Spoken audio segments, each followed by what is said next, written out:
is reading, because it starts, the way he started sounds like what I'm seeing here.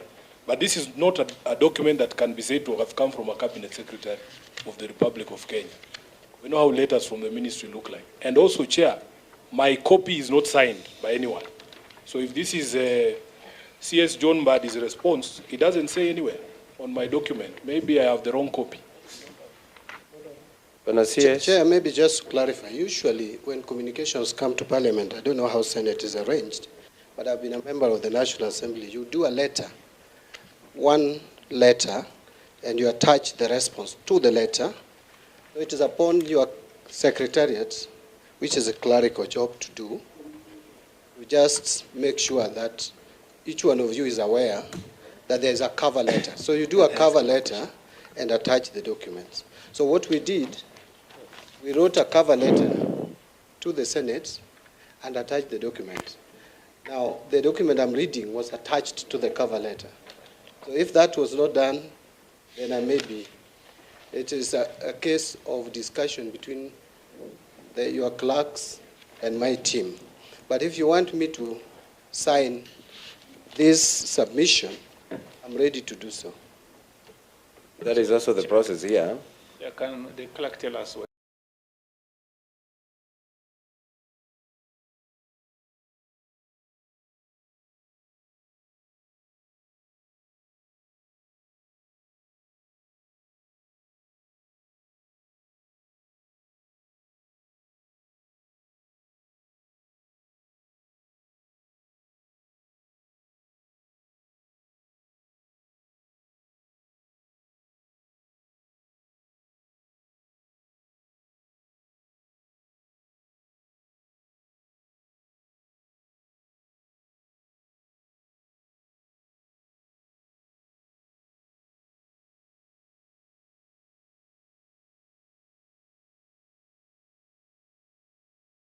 If you want, members, yeah, just for I don't want us to waste time.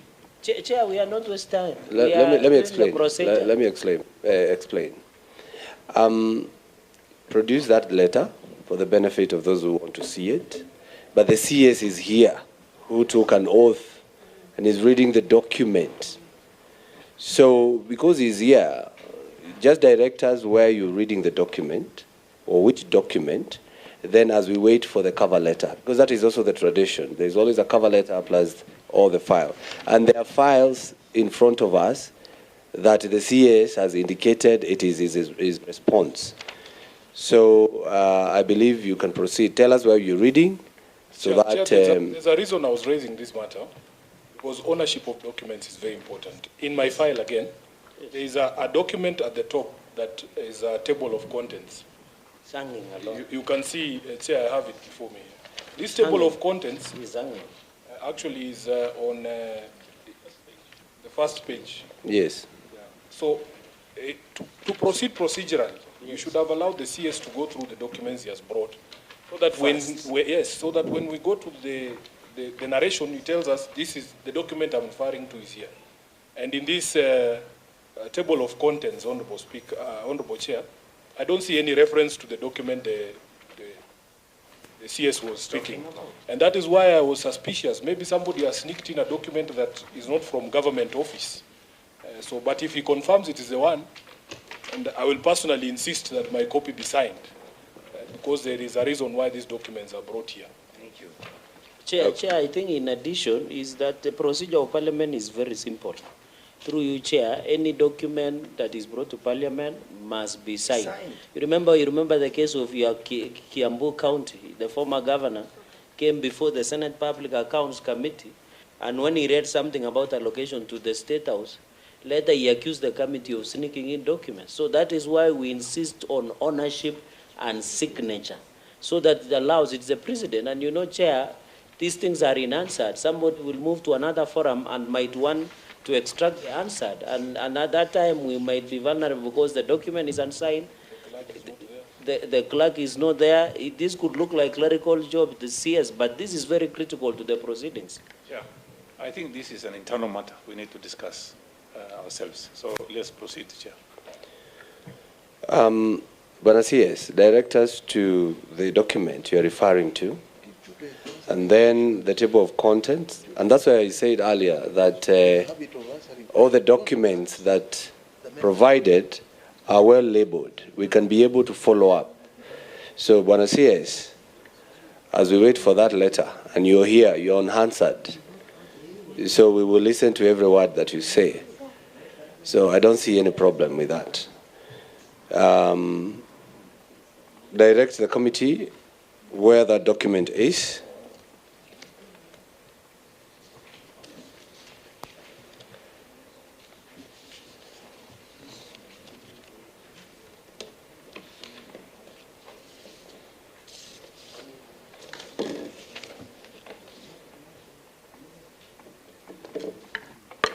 So, Chair, in short, we submitted documents. The first one is the letter addressed to you. Then number 2 is the table of contents. Then the third document should be my submission, written submission, which Chair could sign the Chair's copy, and then it is given to other members. And then finally, the annexures. So those are the documents that we are dealing with this afternoon. Okay, I've received a signed copy by the CS, which is actually the one I was referring to, the third page from the first document on your files. So I don't know, from what you were showing, it has a different font, and I don't know where you got that document. Chair, you indicated you are not, you don't have the concern I have. So I will insist on having the copy that is signed, so that where we stand in the It's okay. Yes, thank you. That's all right. Okay, but yes. So, Chairman, can I proceed? Can I proceed?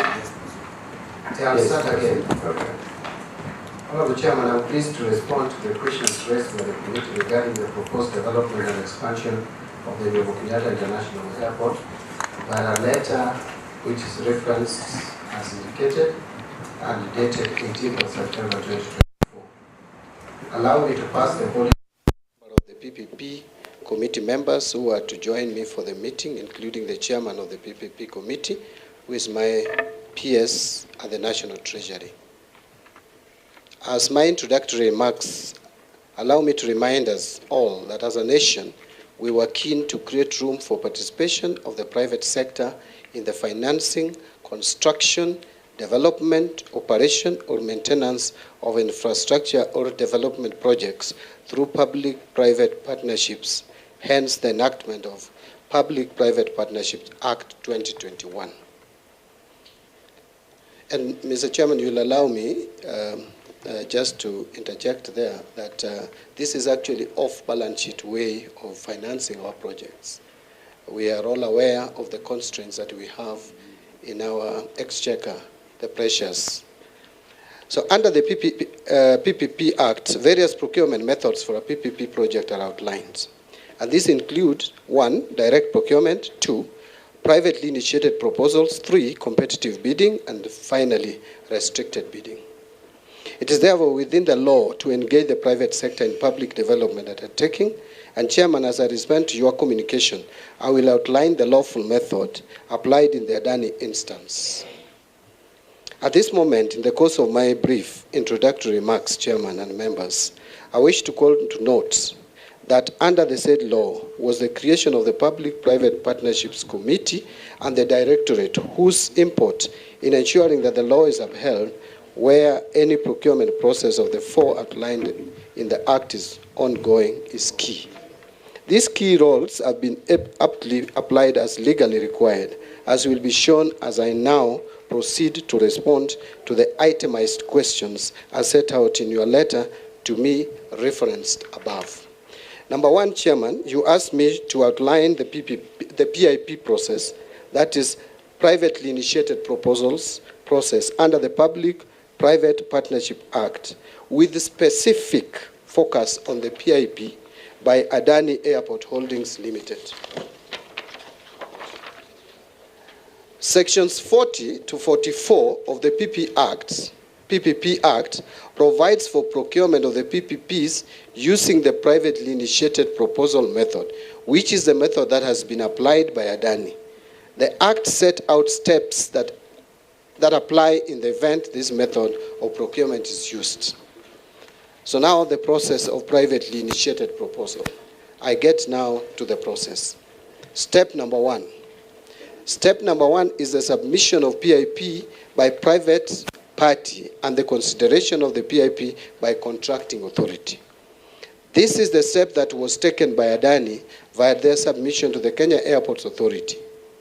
A submission is complete as per the law where the requirements that the private party is required to demonstrate under Section 40, subsection 2 of the PPP Act are met. And these are, A, that this project is aligned with the national infrastructure priorities and meets a demonstrated societal need. B, the project provides value for money. And this means that the undertaking of a public function of the contracting authority by a private party under the PPP results is a net benefit accruing to that contracting authority as defined in terms of cost, price, quality, timelines, or risk transfer. C, the project proposal provides sufficient information for the contracting authority, which in this case was Kenya Airports Authority, to assess fiscal affordability of and the potential contingent liability implications of the proposal for the project. The proposal should provide full disclosure excuse me, on all relevant project information for accountability to stakeholders. D, the project can be delivered at a fair market price. E, that the project supports the efficient transfer of risk from the public sector. And F, that for transparency and accountability, the proposal contains the following information set out under Section 40, subsection 3 of the Act, and in this case, the PPP Act. 1, a detailed description of the proposed project that must include reference designs, sketches, and alignment maps. 2, detailed project needs analysis, including a description of the benefits to society and alignment with the government's infrastructure plan.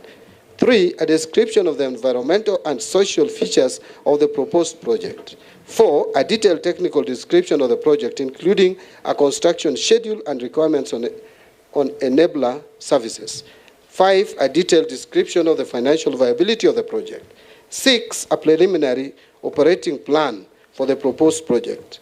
And 7, a description of the key project risks and risk allocation under the project.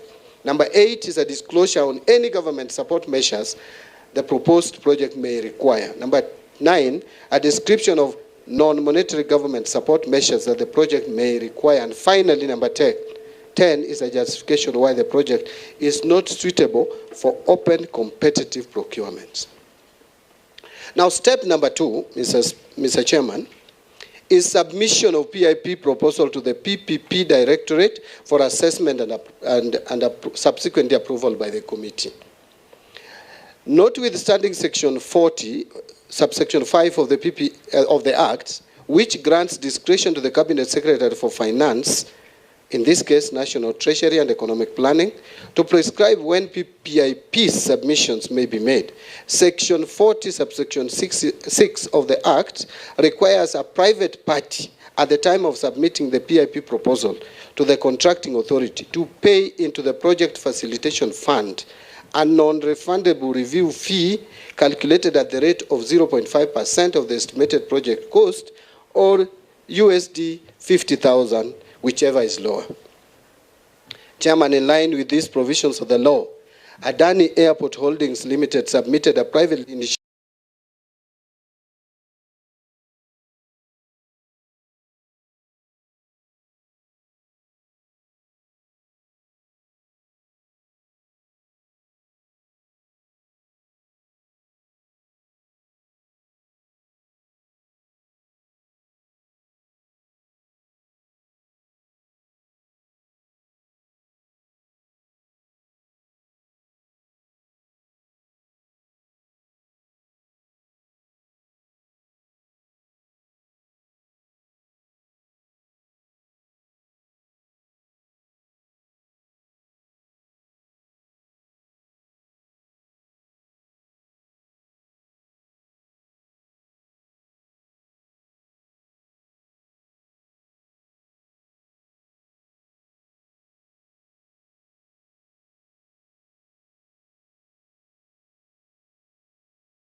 paid 50,000 USD appraisal fee as set in the law. Attached herewith is a letter forwarding the PIP and PIP itself, and that is annexure A and B, respectively. So you have there a letter from the State Department, which has come from KIA through the State Department to the Treasury or to the Directorate, and the documents, the PIP documents. Step number 3, Mr. Speaker, then will kick in when the PIP is with both the contracting authority and the Directorate. This is conducting due diligence on the private party. Due diligence on the private party under Section 41 of the of the Act is conducted by the Directorate, Mr. Chairman, and the contracting authority to confirm that the private party A is not debarred by any country or any international organization from participating in PPPs or similar arrangements. B is not corrupt. C is not insolvent. D is tax compliant in all jurisdictions in which it has local presence and in its home country, and that it is not in default on payment of social security and employment benefits or contributions in its jurisdictions of operation and registration. And finally, has not, and its directors or officers have not been convicted of any criminal offense. So this is a fairly high level due diligence conducted mostly through the desktop computer. Step number 4. The due diligence paves way to the evaluation of the PIP. Mr. Chairman, evaluation of the PIP is carried out by the contracting authority and the Directorate jointly after development of an evaluation criteria by the Directorate in consultation with contracting authority. The evaluation is carried out within 90 days from the date the proposal is submitted to the Directorate by the contracting authority, and the Directorate is required to develop an assessment report. So the evaluation criteria by law shall include public interest criteria, project feasibility criteria, PPP sustainability, and affordability criteria. In the Adani instance, steps 3 and 4, which require conducting due diligence and evaluation on the private party as required by law, was undertaken. 1, an evaluation committee comprising of members from the Kenya Airports Authority, State Department for Transport, and National Treasury, as part of the evaluation process, undertook a preliminary due diligence and evaluation exercise in compliance with Section 41 and 42 of the Act, and this is what I called high-level evaluation. Number 2, the evaluation committee in evaluating the proposal applied the criteria specified in Section 42(3) of the Act to scrutinize the proposal. That is, public interest criteria, project feasibility criteria. I'm simply restating what I have already stated up there, sustainability criteria and affordability criteria. The committee identified 22 issues in the PIP proposal and recommended that the concerns be addressed by Adani Airport Holdings Limited at the project development phase. 22 issues. And attached herewith is the evaluation report. It's annexure number C. Chairman, slight point of order. Yes, I noticed that the CS keeps on editing his document as he reads it. What is the word suitability? He reads as it says. I don't understand whether there's any import to that. Yeah, maybe the chair, the word here is suitability, not sustainability. If I did that, that's just, I did not edit my written submission intentionally. My apologies. Step number 5. Chairman and members, the evaluation having concluded, the law and PIP by the Directorate, more specifically, the PPP Directorate is required under Section 42 to carry out a detailed assessment and make recommendations to the committee within 5 working days after concluding the evaluation on whether the project can proceed to project development phase. The committee can approve, reject, or guide on the procurement method. Step number 6. This is now the approval of the PIP by the committee. So after receiving the assessment report from the directorate, the committee will consider the PIP to determine whether or not the project may proceed to the project development phase. In its determination, the committee shall consider the assessment report submitted by the directorate, the review and recommendations of the directorate, and finally, any benchmarking and market testing results. Chairman and members, retaining our focus on the Adani instance, please note that in line with steps 5 and 6, assessment and submission of PIP by the directorate as well as approval by the committee as required under the provisions of the law occurred. 1, the directorate conducted an assessment of the valuation report and prepared a technical working paper for presentation to the committee. I have attached herewith the technical working paper as annexure number E. The PIP evaluation report, number 2, the PIP evaluation report was presented to the committee at its 40th extraordinary PPP committee meeting held on 13th March 2024.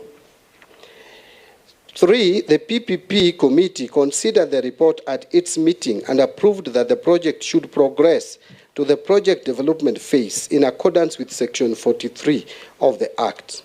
In addition, the private party and the Kenya Airports Authority were required to address the following at project development phase. Number 1, the documentation with respect to tax compliance should be subjected to verification by the Kenya High Commission in India.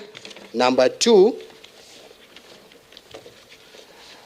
the proposed phase 1, that is 2025 to 2029, should be compressed to a shorter period given the urgency of its components.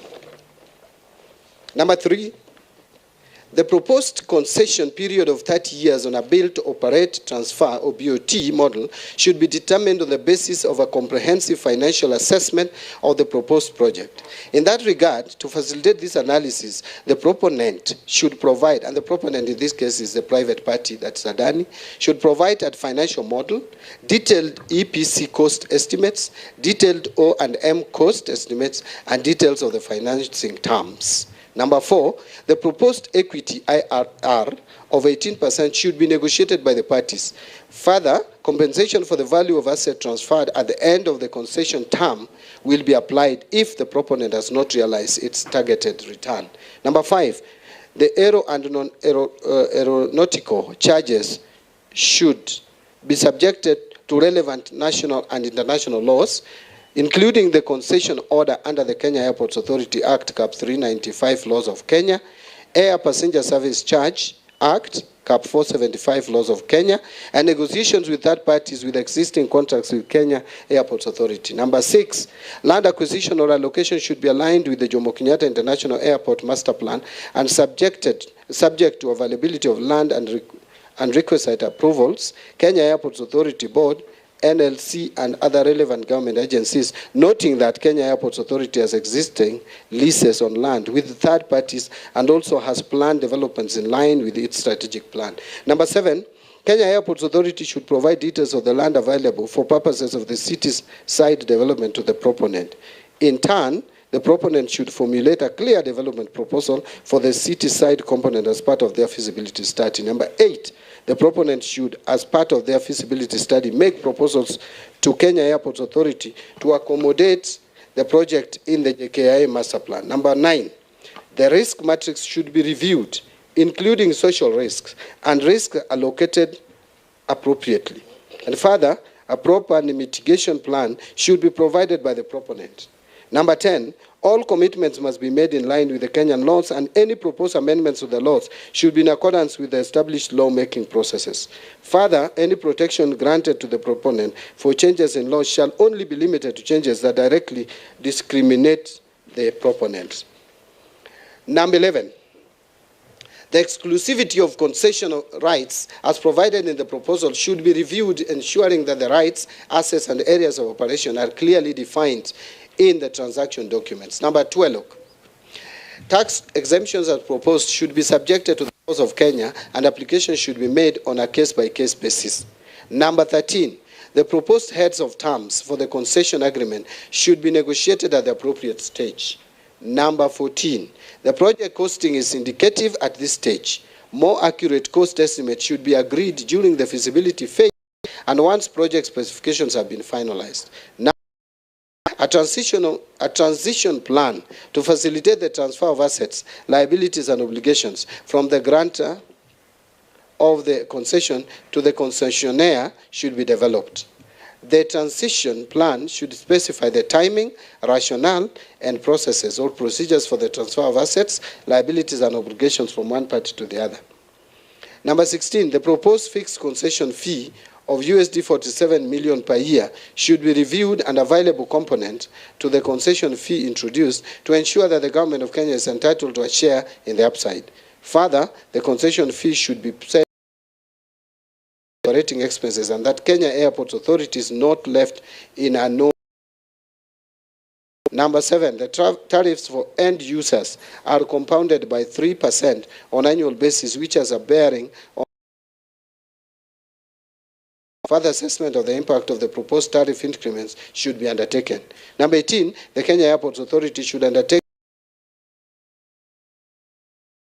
Finally, that the Kenya Airports Authority should ensure that they have requisite capacity to finalize the project development phase within 6 months as provided in 43(2) of the PPP Act. This decision, Mr. Chairman, by the committee was communicated to the State Department for Transport via a letter as referenced there and dated 13th March 2024, that is Annexure F. Chairman and members, the communication of the committee anticipates that, in line with the law, the following steps may apply. Now, step number 7. Now is the project development phase. After approval of the PIP proposal by the committee, the private party shall proceed to the project development stage after preparation of project development activities, which include a detailed geographical scope of the project and the technical, financial, legal, social, environmental, and economic feasibility studies. B, PPP suitability assessment or value for money assessment. C, comprehensive risk matrix. D, a preliminary PPP structure. And finally, a plan for stakeholder outreach to ensure social acceptability of the project. The private party and Kenya Airports Authority may enter into a project agreement to outline the terms which the private party will undertake the project development activities. Section 43(7), I confirm, Chair, the project agreement has not been signed or agreed on. I think I've mixed it. That was for Section 43(7). I confirm, Chair, that the project agreement has not been signed or agreed on between the government and Adani Airport Holdings Limited. And maybe let me just add there that project development is a detailed feasibility study phase by the proponent. Step number 8 is evaluation and submission of documents from the project development. Mr. Chairman, evaluation of the documents from project development phase is undertaken by the contracting authority and the directorate in accordance with the criteria as set out in Section 42 of the PPP Act, Cap 430, and submitted to the directorate for assessment. This was done by what we would call the project implementation team. The evaluation report is then forwarded to the National Treasury by the Kenya Airports Authority through the apparent ministry for consideration and approval by the PPP committee. Mr. Chairman, the step number 9, assessment and approval of documents from project development phase. I want the committee to ignore the first paragraph there, which starts with documents from this phase, because actually it should have been tied This was just explaining the number of days it would take for the previous process to conclude. So it doesn't add any more value. And because it was too late for me to amend this, it has come here, Mr. Chairman. My apologies. So that paragraph is not adding any value. I move to the next paragraph that the committee... maybe for the record, the paragraph that is below step 9. Yes. Start with document and ends... From this phase, it ends with this phase. So you're deleting that? It's actually three lines. The last line is short. Okay, proceed. So the committee may, within 14 days on the recommendation of the contracting authority and any independent reviews or advice that the committee may solicit, determine that, and that is section 11, the project meets the requisite criteria and grant approval for procurement.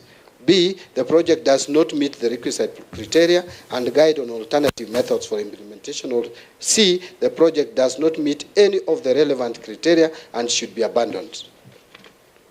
Chairman and members, I have outlined to you one of the lawful steps as set out in the Act. The other lawful step that may follow at this project development stage is provided under section 43, 6, and 7 of the Act. Excuse me. In respect to the Adani instance, in line with the law as it relates to the project development phase. Now, number one, Kenya Airports Authority and Adani Airport Holdings Limited did not enter into a project development agreement as provided in section 43(6) of the Act. This Act is not 2024, it's 2021. Yeah. Section 43, subsection 6 of the PPP Act 2021. Is that correct? Is this subsection 6 or 7? It's written 7. No, it's supposed to be 6. Again, Chair, as I told you, we were working on this. If you check, the Act is actually subsection 6. So this is one of the corrections. My apologies again, that should be made. And then again, the PPP Act is 2021, not 2024. So entering into a project development agreement is a discretionary and not mandatory requirement. So I wanted to point out that the two parties did not enter into a project development agreement as provided in the Act. But again, I'm pointing out that this is discretionary, it is not mandatory. 2, upon receiving approval for the proposal to advance to the project development phase, Adani undertook a feasibility study that was submitted to the Kenya Airports Authority for review. 3, subsequently, Kenya Airports Authority, through the State Department, wrote a letter which is dated 4th April, and the details are provided there, of 2024, forwarded the feasibility study / project development report from Adani Airport Holdings to the National Treasury for its consideration and approval by the committee. Attached herewith is the letter from Kenya Airports Authority and project development report, which is annexed in number G and H, respectively.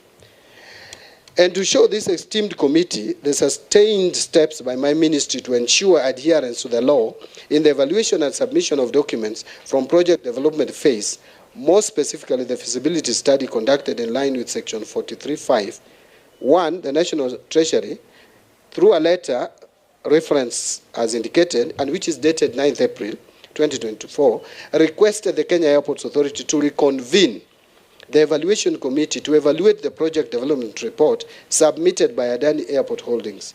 The evaluation was conducted from 15th to 19th of April 2024. Attached herewith again is the letter as annexure number I. 2, Kenya Airports Authority, through a letter reference as indicated but dated May 2nd, 2024, forwarded the evaluation report of the project development report to the State Department of Transport and copied to the National Treasury for review. Attached herewith is the letter from the KAA evaluation report and addendum to the evaluation report. That is annexure J, K, and L, respectively. This steered the process into the next stage, which is the assessment and approval of documents from project development phase to this end. Now, number one, the Directorate, Mr. Chairman, conducted an assessment of the evaluation report and prepared a technical working paper that was presented to the committee in its 46th ordinary meeting held on 3rd of May 2024. Attached again is the technical working paper of the Directorate on the matter, annexure number M. The PPP committee considered the project development report and granted approval to Kenya Airports Authority and Adani to proceed to negotiations with the assistance of a transaction advisor and address or negotiate the areas identified by the evaluation committee. Again, we have attached the letter on annexure number N, which is dated 9th May 2024.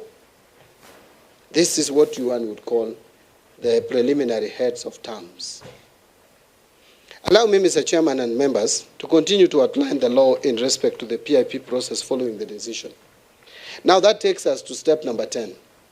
Step number 10 is the procurement design stage. You can also call it negotiation of the PIP, section 44. So subsequent to approval of the PIP by the committee, the contracting authority shall, with the assistance of the Directorate, directly negotiate the project proposal with the private party. The direct negotiations with the private party shall be conducted within 6 months, culminating with a project agreement subject to obtaining the clearance of the Attorney General for development of the PPP project. If negotiations are not completed within 6 months, the negotiations shall be terminated. Now, if the contracting authority, which is now KAA, receives more than one privately initiated proposal and all proceed to the project development phase, then the contracting authority may use a restricted tendering process, and that is provided for under section 44, subsection 4. If the contracting authority determines that the project should be procured competitively because of market interest or the existence of equally competent alternative technologies that could deliver higher value for money to the government, the contracting authority may elect to subject the project to open competitive tender under this Act. That, again, is under section 44, subsection 5. And I want to emphasize there, Chair, may elect. Where the contracting authority determines that an open tender is in the public interest, it shall establish a clear and realistic timeline for the preparation of tender documentation and the administration of the bidding process. That you will find under section 44.6. Step number 11. Step number 11 is publication of feasibility studies. Section 43.14. The contracting authority is required to publish the feasibility studies and project documentation used to evaluate the project, subject to disclosure guidelines on public-private partnership projects for the time being. Step 12, approval of the concession agreement. The PPP committee is required to approve the execution of the project agreement between the contracting authority and proponents within 28 days after receiving the project and financial risk assessment report. Step number 13, comprehensive due diligence of the private party. Section 27 now of the Act. This is the due diligence conducted under section 27. Remember, we have two of them, Chairman. There's one provided for under section 41, and now we are under section 27. A contracting authority, before execution of a project agreement, is required to undertake a comprehensive due diligence on the private party to establish A, the financial capacity of the private party to undertake the project, and B, the relevant experience of the private party in undertaking projects of similar nature, C, relevant technical expertise to undertake the project, and D, satisfied the legal, social, and environmental due diligence parameters prescribed by the PPP Directorate.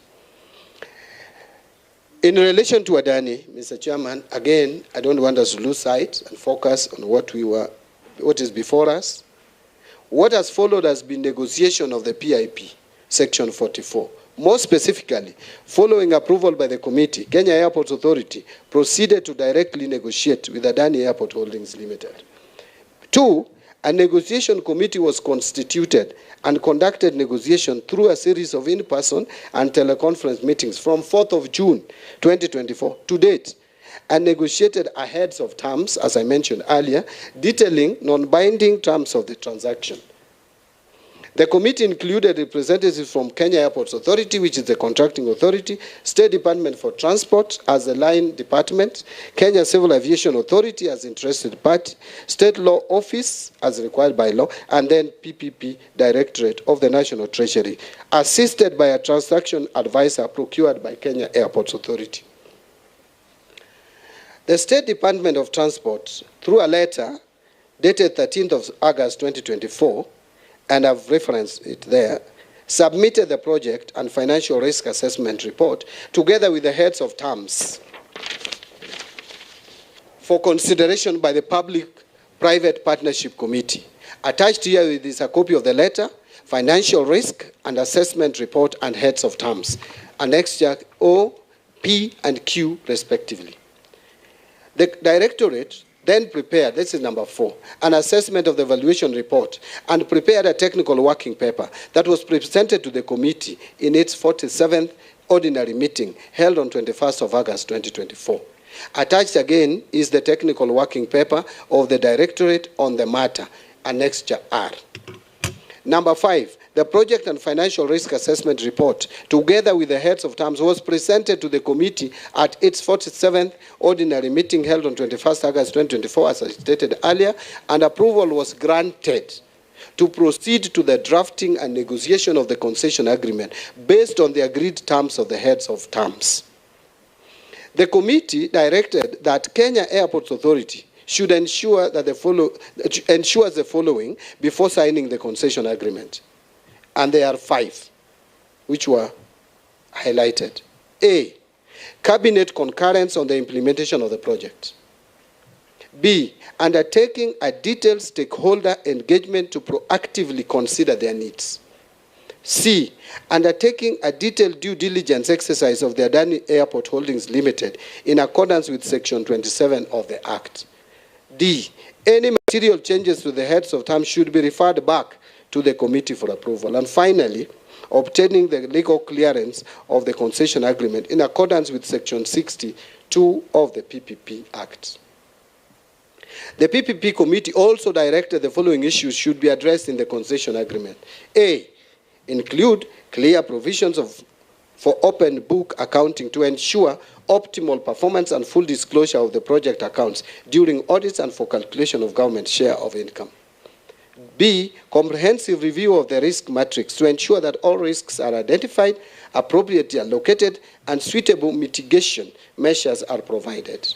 C, the CAPEX schedule and development plan for refurbishment of existing terminal should be clearly defined. D, Kenya Airports Authority should ensure that current employees of JKIA are onboarded by the concessionaire on priority basis. And Mr. Chairman, I wanted to emphasize that. D, that Kenya Airports Authority should ensure that current employees of JKIA are onboarded by the concessionaire on priority basis and on better terms. Further, that the concessionaire gives preference to recruitment of Kenyan nationals in all positions. And I'm sure the honorable members would understand why I'm emphasizing the issue of JKIA employees, because it was very contentious. E, the drafting of the agreement should ensure that the concessionaire is incentivized to meet revenue and EBITDA, in short, targets within the current aeronautical and non-aeronautical charges, so that the project's implementation does not result in an immediate increase in aeronautical and non-aeronautical charges. Any increase of charges, therefore, thereafter, should follow the due process. Number F, cargo business should be well articulated and defined as to how it fits within the concession. And finally, G, local content should be considered in accordance with Section 83 of the Act 2021. Kenya Airports Authority should seek guidance on this from the PPP Directorate. Attached here with, again, Mr. Chairman, is a copy of the decision letter under reference as stated there, which is dated 22nd August 2024. It is annexure S. This logical flow, Mr. Chairman, is in line with the law for this process. And, Mr. Chairman, the law requires that the next steps will include the following. Now I'm going to the next steps. Actually, this number one, Mr. Chairman, members will bear with me, was the most detailed. The others will be short. And I'm just almost coming to a close on the question number one. Step number 14, Mr. Chairman, is approval by the Attorney General. After approval of the project agreement by the PPP committee, the contracting authority is required to submit the final project agreement to the Attorney General for clearance prior to execution. And that step takes, the step number 15, actually there is no clear separation between step number 14 and 15 because step number 15 states as follows: notification to Cabinet. The contracting authority, Kenya Airports Authority, shall notify the Cabinet of the committee's approval to enter into a project agreement with the successful bidder. I say that the two can be conducted concurrently because communication to Cabinets is usually through Cabinet memos, and there is no Cabinet memo which would go to the Cabinet without the signature of the Attorney General and that of the CS National Treasury. So, Attorney General would be making the approval and at the same time aiding or facilitating the Cabinet memo to the Cabinet. Step number 16 is execution of project agreements, which is found under Section 61 of the Act. So upon obtaining the approvals and furnishing the notifications under Section 60, the contracting authority shall execute the project agreement with a private party. Mr. Chairman, it is important to note that in the Adani instance, the concession agreement is in the process of being drafted by the transaction advisors procured by the Kenya Airports Authority, after which the Government of Kenya Negotiation Committee will review and agree on the terms before negotiating with Adani Airports Holdings Limited.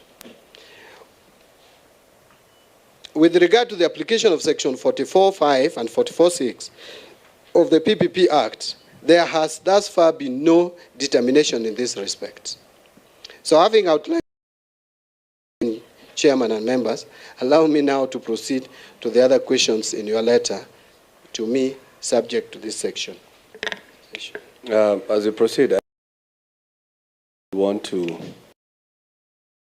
get those steps, or first of all, we complete. Yes. The Chairman, I was requesting I just finish, Right. because they are actually tied.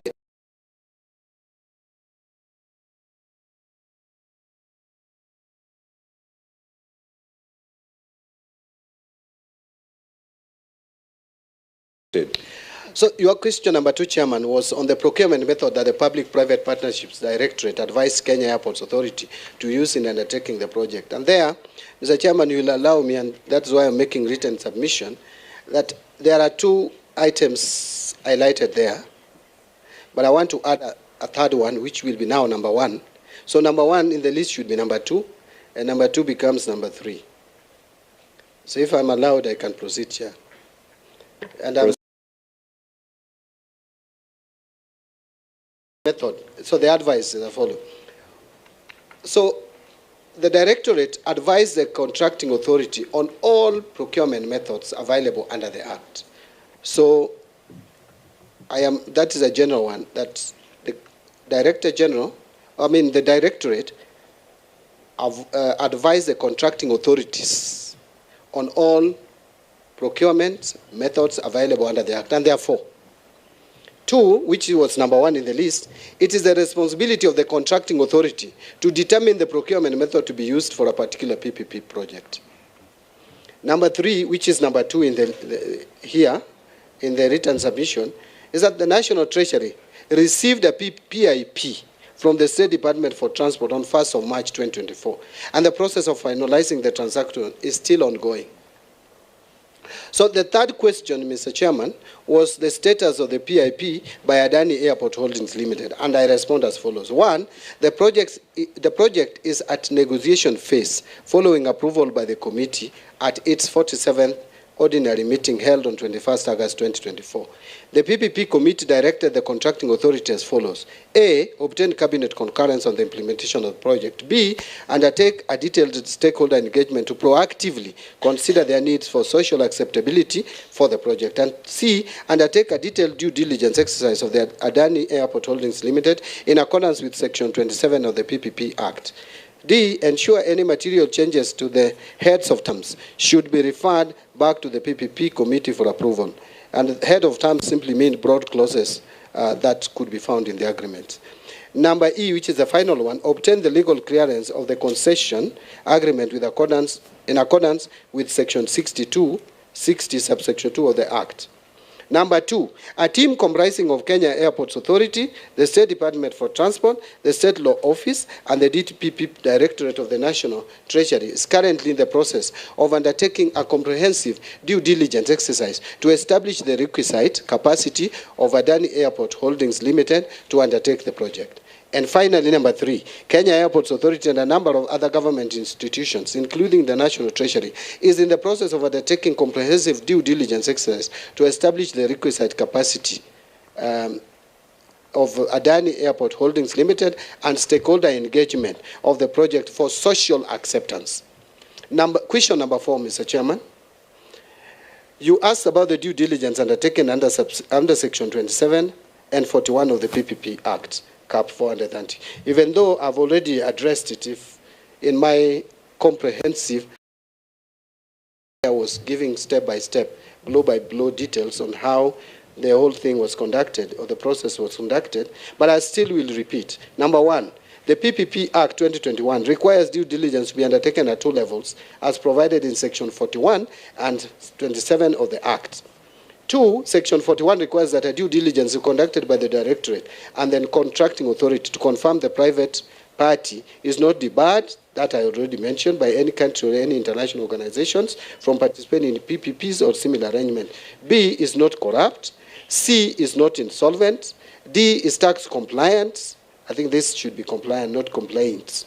It's tax compliant in all jurisdictions in which it has local presence and its home country, and that it is not in default on payment of social security and employment benefits or contributions in its jurisdictions of operation and registration. And E, has not, and its directors or officers have not been convicted of any criminal offense. Number 3, now Section 27.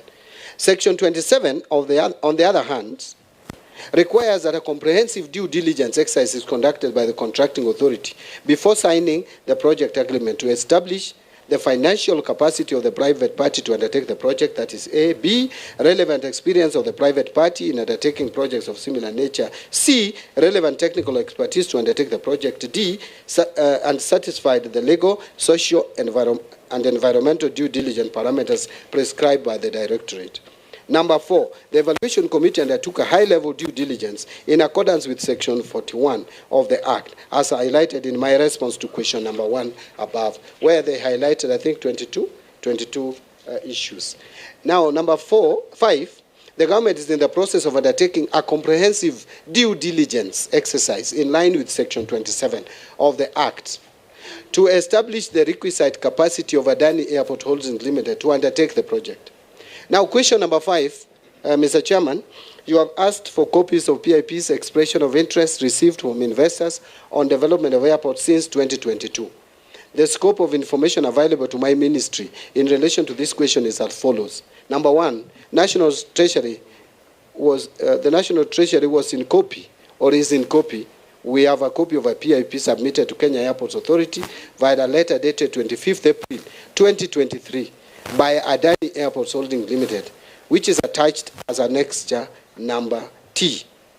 Number 2, via letter dated 9th June 2023, the National Treasury we have a letter requesting the State Department of Transport to forward concept notes for candidates PPP projects in the aviation sector. This was a prompting letter, because once we received the communication from KAA that Adani was interested in a PPP to develop the airport.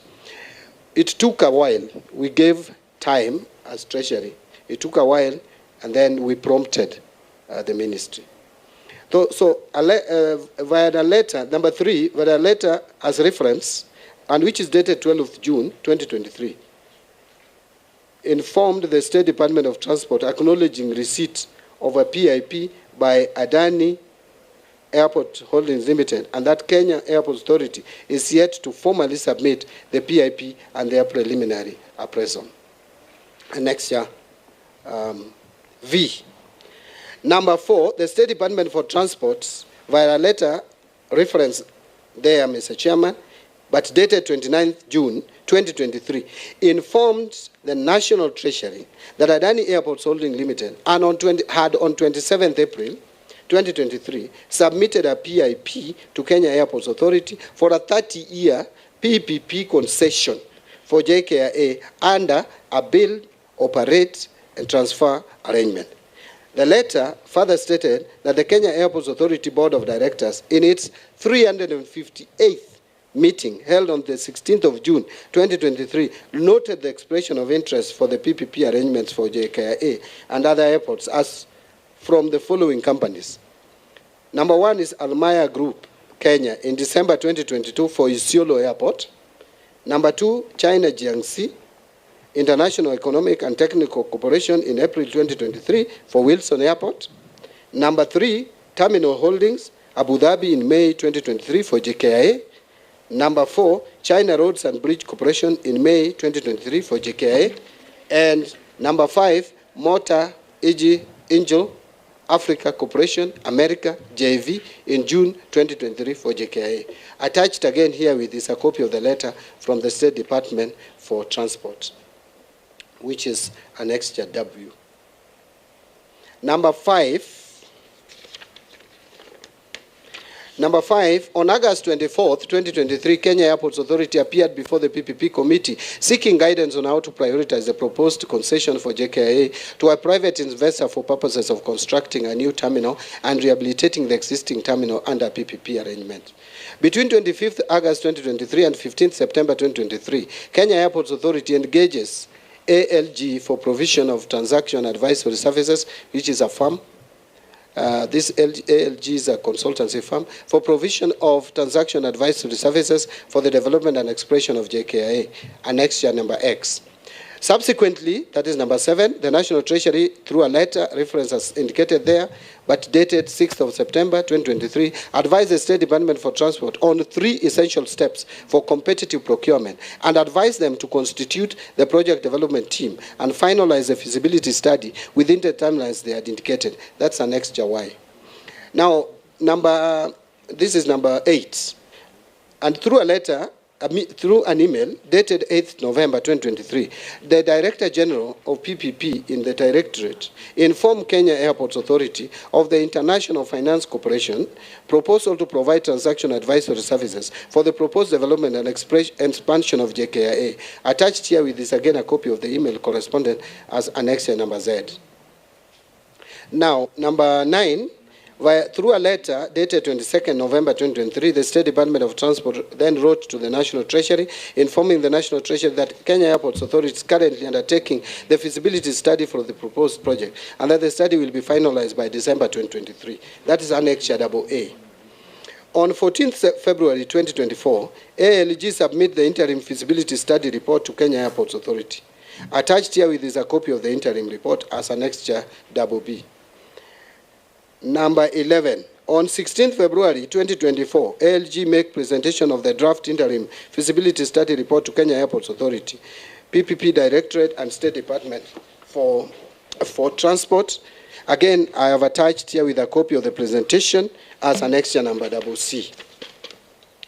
Number 12 is the State Department of Transport through a letter, reference as indicated there, dated 19th February 2024, forwarded the feasibility study report to the National Treasury for construction of a new passage terminal at JKIA, annexure D. Subsequently, via letter reference as indicated, but dated 1st March, the State Department of Transport submitted a PIP by Adani Airport Holdings Limited, currently under assessment. That is Annexure A and B as earlier cited. So this is the one that we dealt with earlier. And actually that is the one that is the subject of this interrogation, Mr. Chairman. Number 14, subsequently, through a letter as referenced there and dated 1st March, the State Department of Transport submitted a PIP by Adani Airport Holdings Limited, currently under assessment. Again, I repeat, Annexure A and B as earlier cited. Number 6, or question 6.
But I believe members who've listened very attentively would also want to engage you on your response.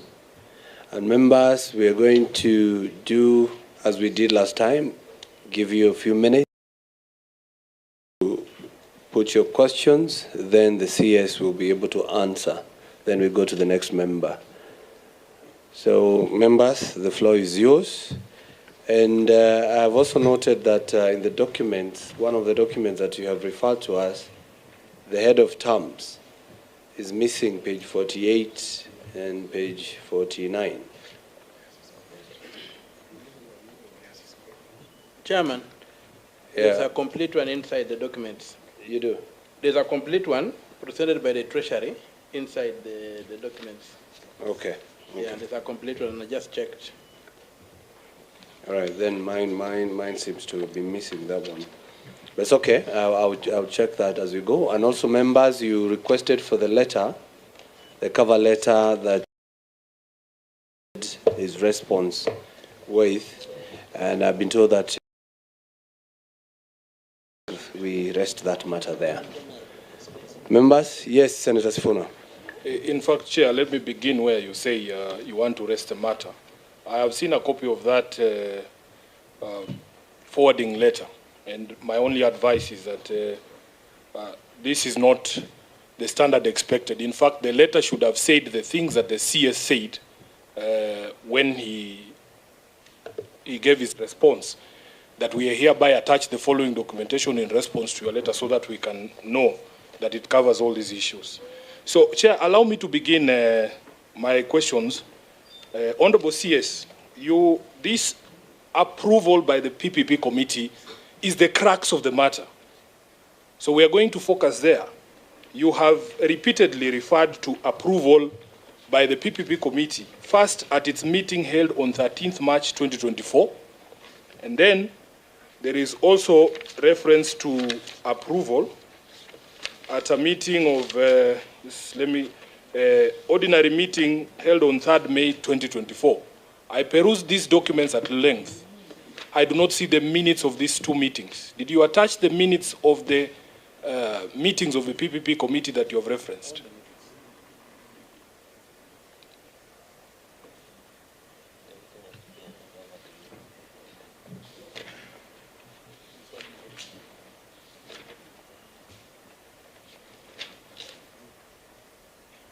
Honorable CS, I like that my questions are answered. I finish with you, then it will be handed to somebody else. Did you submit minutes of those two meetings? Say yes or no? You can answer that. The minutes are not supplied, but they're available. We can give the minutes. You know, the minutes are very bulky. So you will agree with me, CS, that if we wanted to know what a meeting, the decision the meeting took, it is critical for us to have the minutes of that meeting. It's critical to have those minutes. This committee will get the minutes. Thank you. Thank you, Honorable Chair.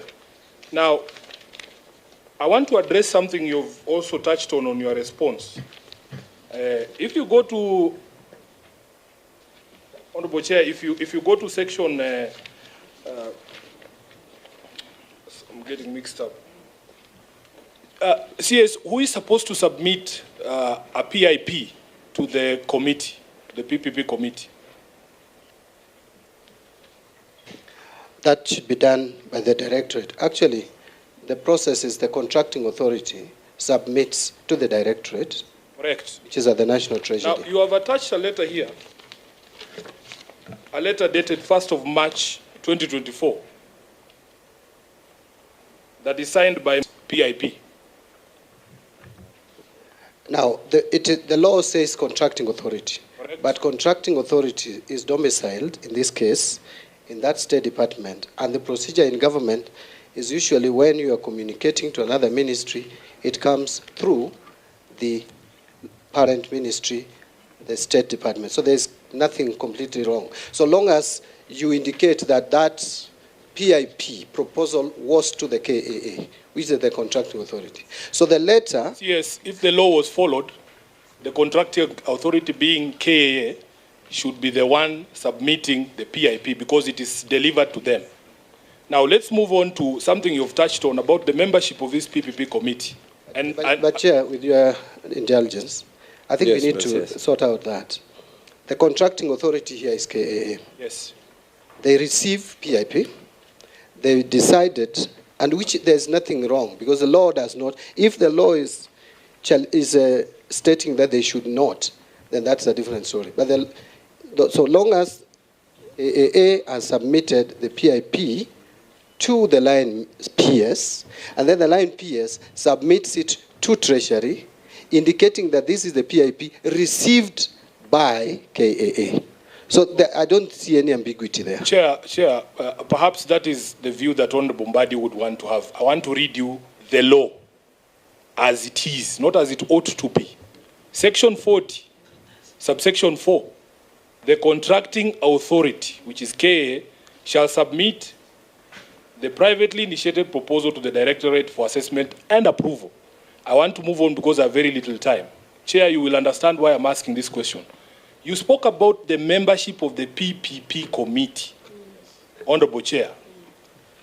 You have taken us through the members of that PPP committee.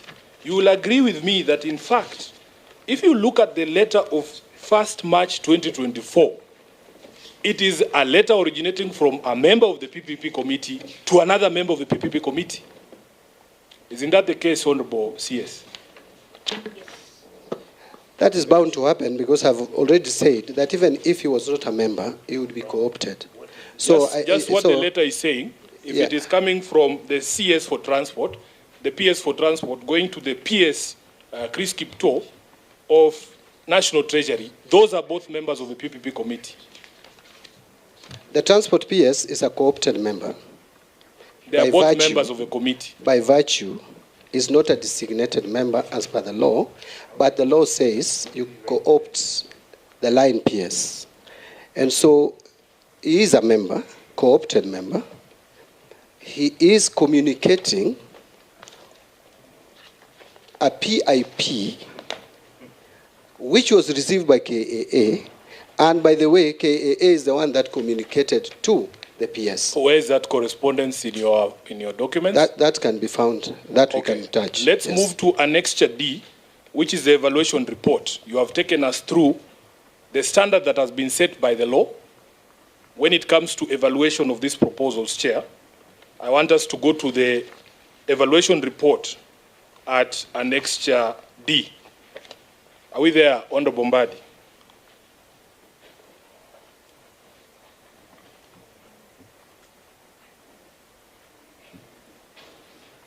Are we there? Yes, so there is a summary of the due diligence that is found at page 6 of that report. It starts from page 6.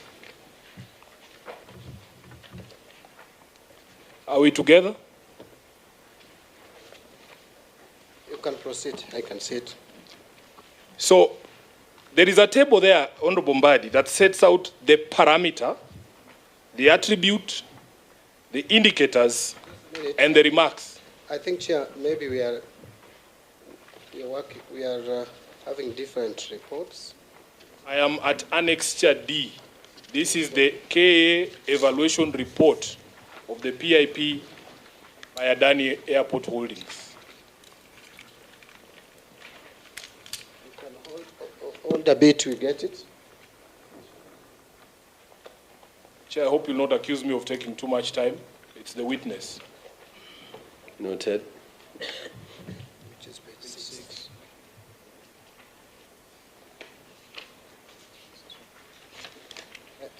I think we are together now. You can proceed. We are together. Summary of the due diligence. Yes, you can see the parameter, the attribute, the indicators, and the remarks.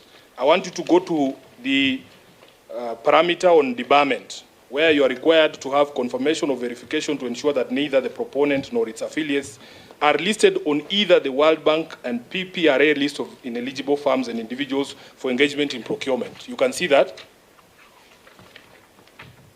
And on the remarks, it says they provided a sworn notarized declaration. Is that reference to a self-declaration by Adani themselves? So they did not provide anything other than what they swore themselves. Is that correct? I need you to be on record, Honorable CS, because you know this is answered. Chair, I thought the member would just ask a question, then I respond. Because You are not responding. I have asked you're is that the nodding your way head. it should be conducted, Chairman? Yes, sometimes we take that route, so it's okay. That's a very tedious route, but go ahead. Yes, I can see. Honorable Chair, this is an acceptable comment from the Honorable CS. We sat here and listened to you take us through for 1 hour. It was extremely tedious, and we did not complain. So if you answer my questions, we will move quickly and get out of here as soon as possible. So you can see that it was a self-declaration, not the standard expected by the Act.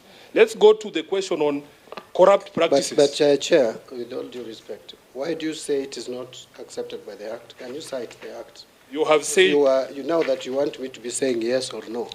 I don't agree with that. So can you go to the Act and cite that for me? Honorable Mbadi, Yes. you are required to provide confirmation that none of these people are listed on World Bank and PPRA list of ineligible firms. Surely that does not mean that they can tell you themselves that we are not listed. That is not the standard. Secondly, on corrupt practices, they have also provided a notarized declaration. That is a sworn affidavit. So can I just respond? Yes. I have clear information that even though they did this sworn affidavit, it was confirmed through checking the website of World Bank to confirm the same. So if you want me to state that on record, I'm stating that that was checked and was found. It is not in this report by KA. Well, you don't have to put everything on report, but I'm just reporting. That's why. It's okay. Pardon? Let's move on because I have very limited What I'm time. saying. Through you, Chair. You know, I'm under oath. Just through you, Chair. I mean, what is our brother? What has just happened to you? What are you saying? That they don't have to do that? That is exactly the crux of the matter of Adani. That is it, Bro John. If you don't see it, then we're wasting our time here. So I'm also reporting to you, Honorable Nyonga. You can have your opinion. My opinion is this. I'm under oath, and I'm stating as follows. The evaluation committee did check the World Bank sites and confirmed that that is the case. Through you, Chair, can I respond? In Chair, the report here, that statement is made is propaganda. It's not there. As I had indicated, I think let's give Senator his time. Then Thank you, Proceed. I was just making a point of information. Yes. Thank you. Yes. Chairman, over the page, the law again, CS, is that they are supposed to confirm that they are not subject to any current legal proceedings. That is over the page on the parameter of insolvency. Do you see that, Honorable Chair, Honorable CS? CS, if you nod That is, you are asking about the criminal conviction? No. Which one? The parameter is insolvency. Yes, they are supposed to confirm that they have not been suspended and is not subject to any current legal proceedings. Correct. Correct. Now, what did they provide in the column for indicators? Provided a sworn affidavit of financial statements as at 31st March 2023. You are reading a totally different document. Which one? The document I have says they provided audited financial statements. There's no mention of an affidavit. I am mentioning it because I'm under oath. And I want to, so that I make your work easy, Senator Sifuna, because you will ask me. I am telling you that this audited financial statement as of 31st March 2023 was provided under a sworn affidavit. If you want evidence of that, we can provide. Honorable Mbadi, you're a CPA, I'm a lawyer. You know for a fact that whether somebody has live criminal or civil proceedings going on is not contained in financial statements. There has to be something else to confirm that there doesn't exist any litigation. You yes see, or no? What was the indicator? The indicator was proponent to provide audited financial statements. No. That is what I have in the sheet. Can you just read? Just go back. Under the law, Sifuna, Chair, please. Under Let's the law, read. You are reading under the law. I'm reading for you my documents. Can you read my documents? Let's direct. I'm reading your document. Senator Sifuna and. So, Chair, what do you have under indicators? Let's direct your conversation through the chair. Honorable Chair, just allow me to read. Yes. Can you read the indicators? Honorable Chair. Number 7. We are here. What are you people doing? Honorable Chair, I am reading the Honorable CS's own documents. He's the one who's attempting to amend his own documents. Read that part you're referring to. One of the parameters, and it is in the law, is you need to confirm that it is not, the entity is not subject to any current legal proceedings. That is not something that can be found in financial statements. So where Chair, did you get the indicators from? Chair, we have three items here. There is insolvency, tax compliant, and criminal conviction. Now, under insolvency, attribute is not insolvent, under receivership or bankrupt, and its affairs are not being administered by a court or judicial officer. Its business activities have not been suspended, and it is not subject to any current legal column. And then that is why the financial statements were provided. That's why I'm saying, CS, it is not the requirement, the required document to demonstrate that people have no litigation cannot be the financial statements. Let me move on to the tax compliance in the jurisdictions in which it has local tax presence. It says here in the remarks that you provided an Indian income tax return acknowledgement. Is it the position that Adani only operates in India?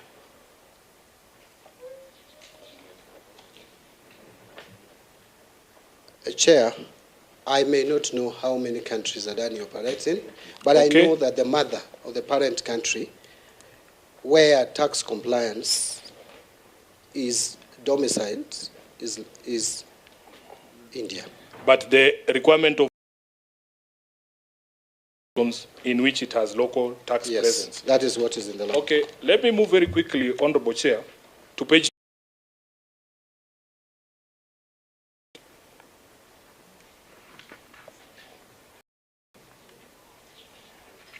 Actually, 22, Honorable Chair. I wanted to ask.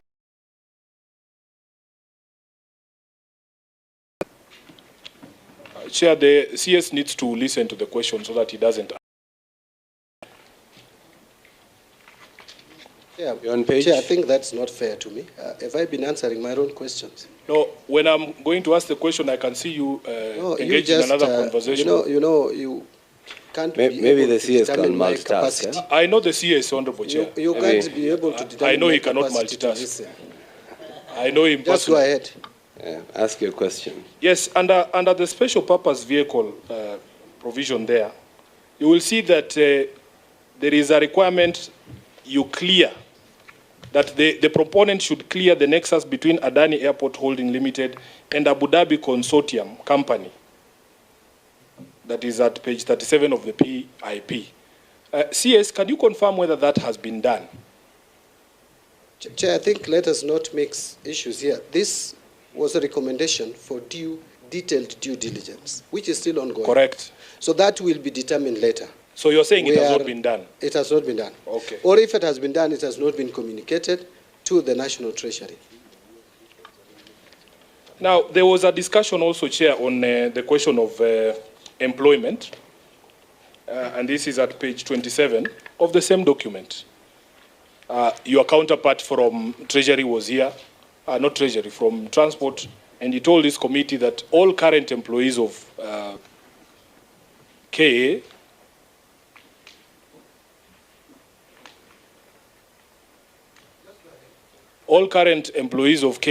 will be offered an opportunity to work once Adani take over the airport. If you read at page 27 on employees, it talks about the proponent proposes to offer employment to a mutually agreed percentage of current employees of the contracting authority on terms and conditions as provided in the concession agreement. What percentage were they proposing, if you're aware? What percentage are they saying they can absorb?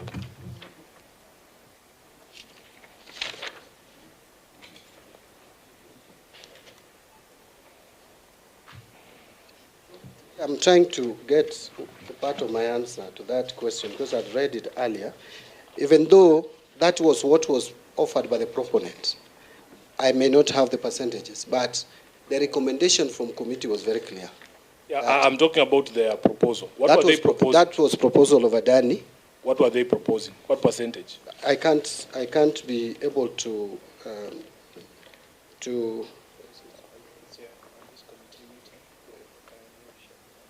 Yeah, so the percentage they were taking, I may need to cross-check in their proposal. It might be in the proposal document, which we have here. Very well. But one thing that I want to be clear on is that was their proposal, but the recommendation of the committee is totally different.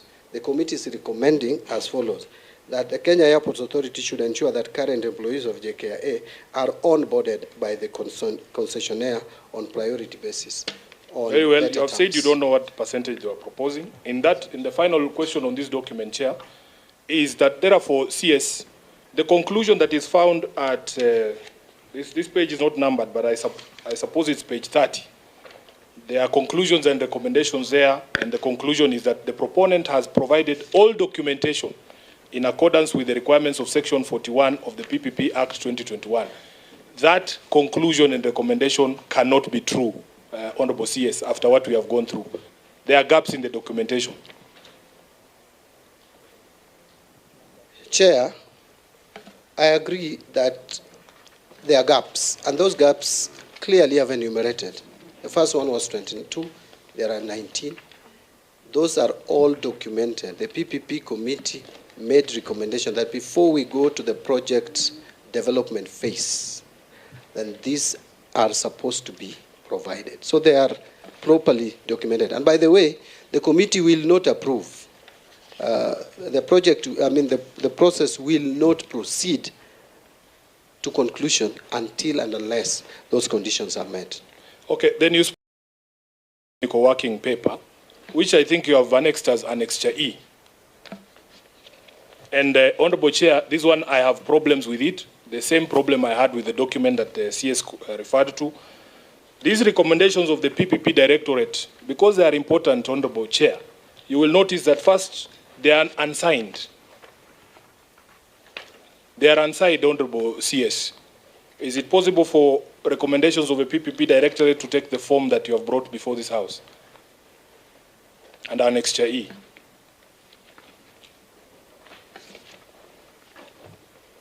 Mr. Chairman, maybe these are technical working papers, the way I understand it.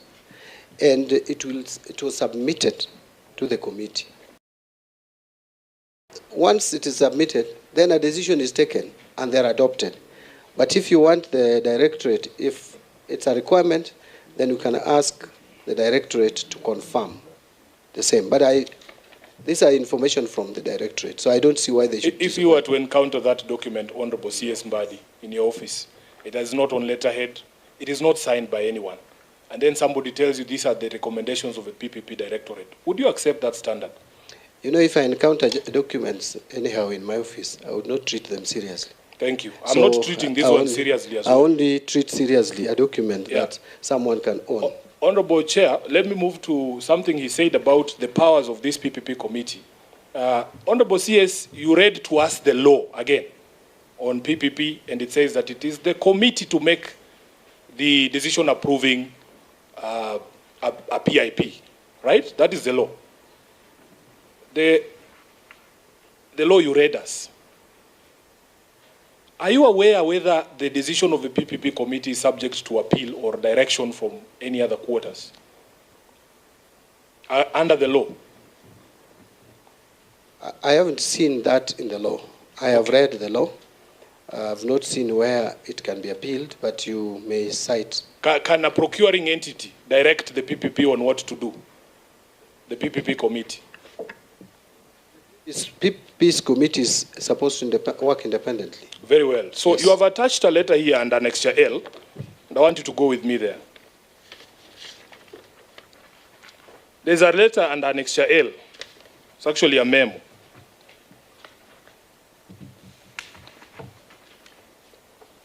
This memo is originating from Henry Ogoye. He's the acting managing director of KA, the procuring entity. Addressed to the chairperson, PIP Evaluation Committee. Honorable Mbadi, please read for us the last paragraph on that letter. You are therefore directed to reconvene the committee sittings and amend the report accordingly.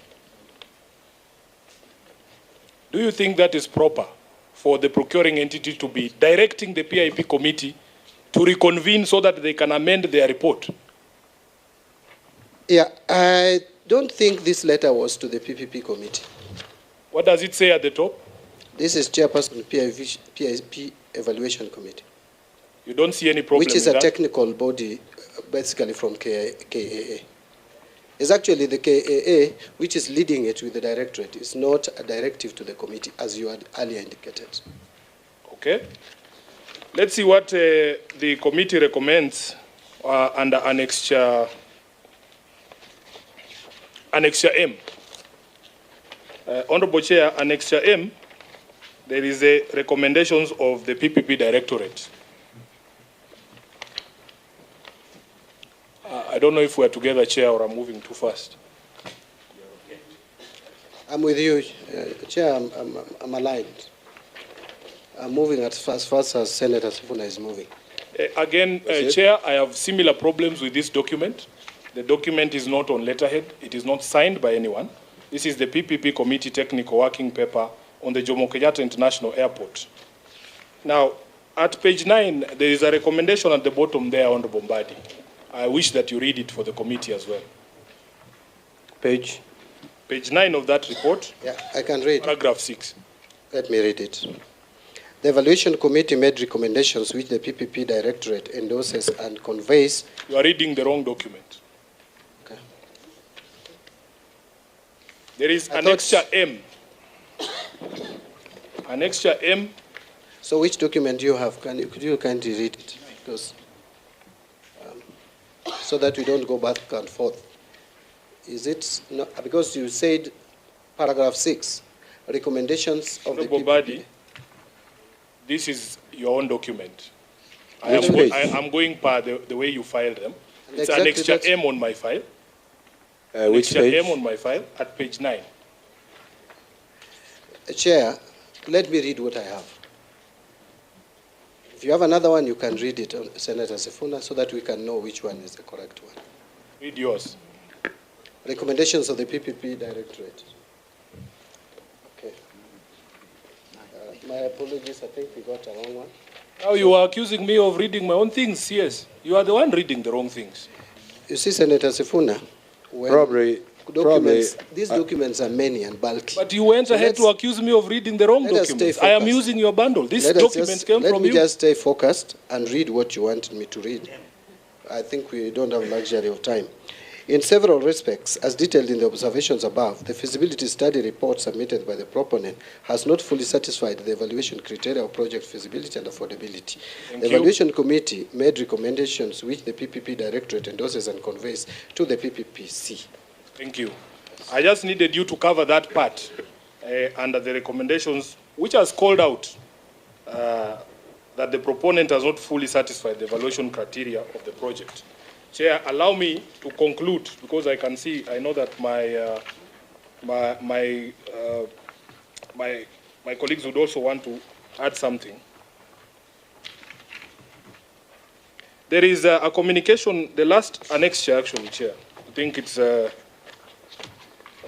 this one is XYZ, the last one.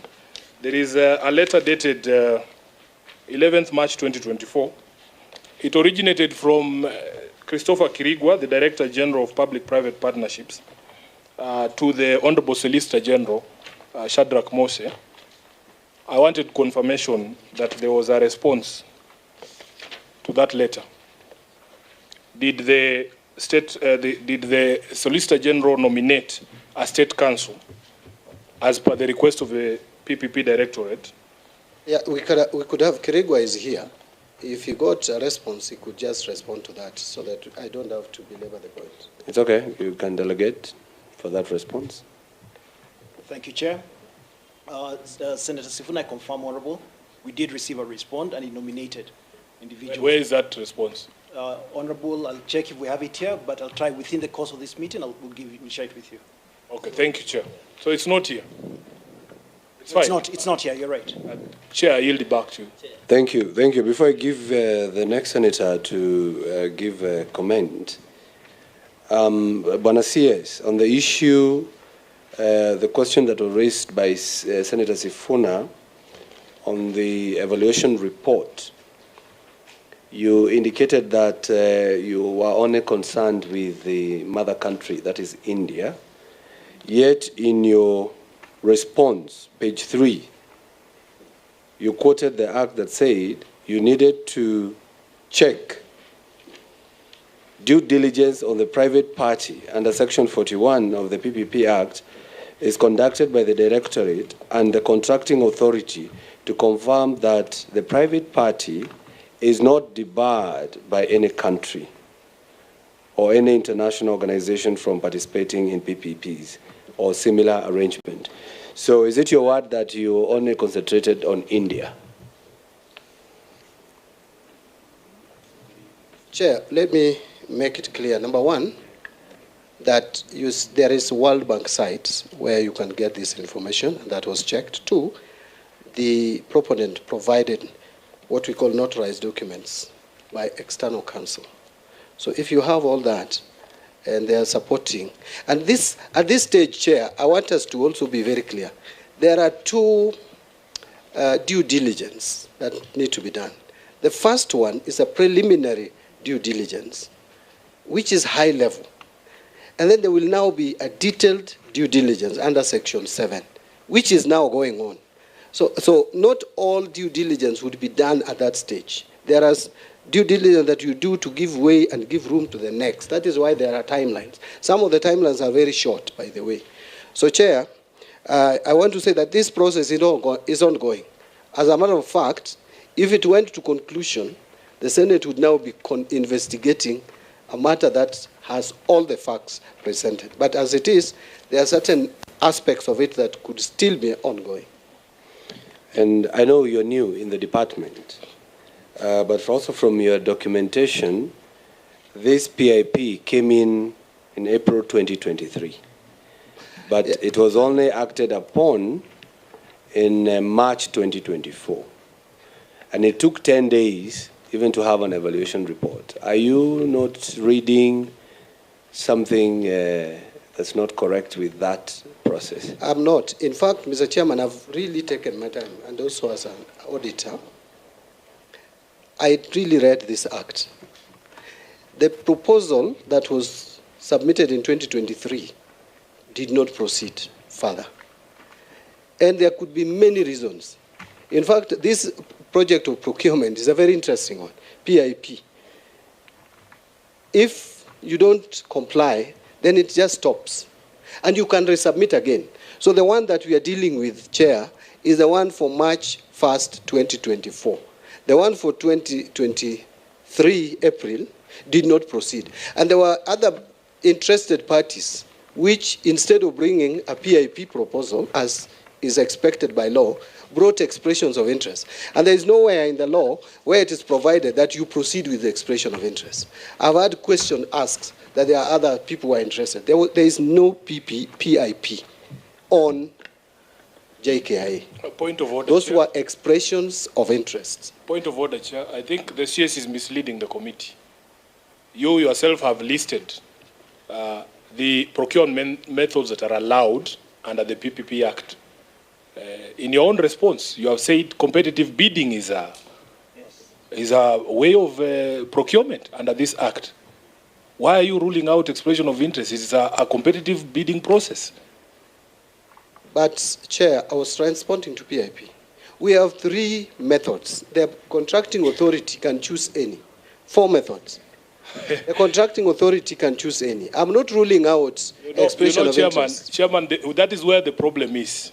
It cannot make sense that it is up to the procuring entity to determine which process it will going to use. So CS Mbadi, when did, because the CS for transport was in the Senate in 2023, and he told us publicly that the policy of government was to float an expression of interest, international one, for the development of JKIA. When did that policy change? Because you cannot tell us that you leave it to the procuring entity to determine PIP, and yet PIP, by its own nature, is supposed to be unsolicited.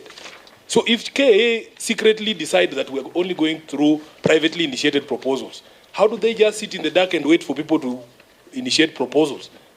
That does not make any sense. Chair, unfortunately, that is the law. You see, let me go back. That's not the law. Chair, That's not the law. Let me just Let go the back. CS explain. It's a point of argument. Honorable Sifuna's opinion, Honorable Onyonka's opinion, Mbadi is also entitled to his opinion. And let me give my opinion. This area of PPP, honorable members, is a new area. That is why we came up with a law in 2021. And if you look at the act, I wish I had that act. Where is it? If you look at the law, it's here with me. If you look at the law, under section 4(2), it says the provisions of the Public Procurement and Asset Disposal Act 2015 shall not apply to a public-private partnership. It goes even ahead to say that under subsection 5, where there is a conflict between the provisions of this act and the provisions of any other written law, the provisions of this act shall prevail. This is still a very new, nascent area, if you ask me. And it is something that may not take the conventional route. In fact, I was looking at the procurement methods provided and wondering, how come it starts with direct procurement? If you look at the four, the first one is direct procurement, the second one is PIP, then the third one is now competitive bidding, and the last one is restrictive. And the law does not say that the most preferred is competitive. This is a PPP, private individuals with their money coming to invest Point of in your order, country. Chair. Point of it order, is Chair. not something that you I would subject like- to your own thinking. I'm stating the law.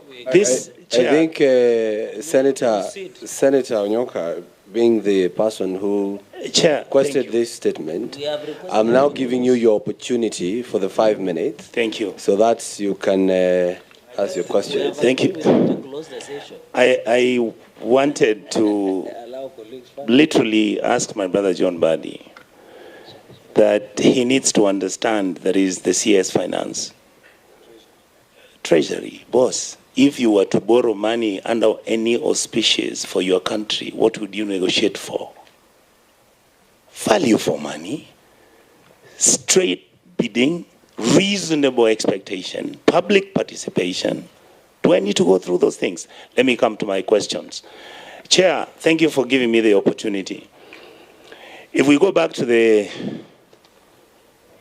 Hansard, I wanted to ask CS John Mbadi, if you go to the Hansard, the CS Honorable Chirchir, when we asked him, and I would want this question to be answered by your DG if possible, but that's up to you. Were there any other companies that actually made an offer over this or inquired about this transaction that you gave to Adani, other than Adani? Because when I look at these documents you've given here, you could have actually thought this report was being written by Adani, the figures have been put in by Adani.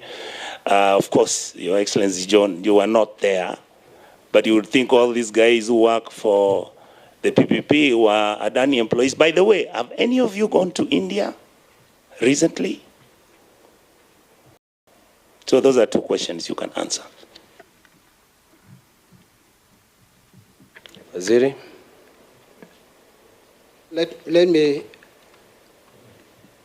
respond. Let me ask Kirigwa first, because you wanted him to respond. I don't want to appear like I'm gagging him and maybe concealing any information. Once he's done, maybe I'll add what I wanted to say. Go ahead. DG? Thank you, Senator. Through our submission, Senator, we have, through the Chair, we did submit a letter that was shared to us by the State Department of Transport. There were other expressions of interest on the letter of 2023 that indicated the companies that had expressed interest. Adani had also expressed interest in April 2023. Honorable Member, let me clarify on that. That proposal was never sent to us at the Treasury. The only proposal that was sent to us at the Treasury was the March 1st, 2024 proposal by Adani. And thereafter, Adani did make payment for the PIP. Thank you. Could I ask you a following, through you, Chair? Do you have any correspondence from the people who actually showed interest in this work?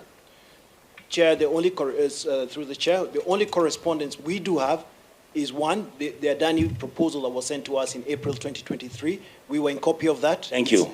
So, you don't have any other company that you think was interested or file the documents to make an inquiry, to ask the Kenya Airports Authority whether there was need for the authority to provide services for them to go and check at the port in Mombasa, go to Eldoret. You have no letter like that. Chair, through the chair, I'll refer to you to the exact letter, which is on the page. No, you already said you didn't have any letter. So which one are you bringing? The one that came to us. From Treasury. Adani? No, not from Adani. The one that came. You just said you didn't have any other letter. The letter from Adani. Let's have the letter, Chair, just please. 1 second. Let me If go you in. can give him a minute. I'll ask you to kindly open section W, That letter is from who? State Department of Transport. The one from Adani is the one that came in April. You know what you're doing? Sorry. You're assuming all of us are stupid. Stop that. Did you receive a letter through you, Chair, Senator, from any other company other than Adani requesting to do this project?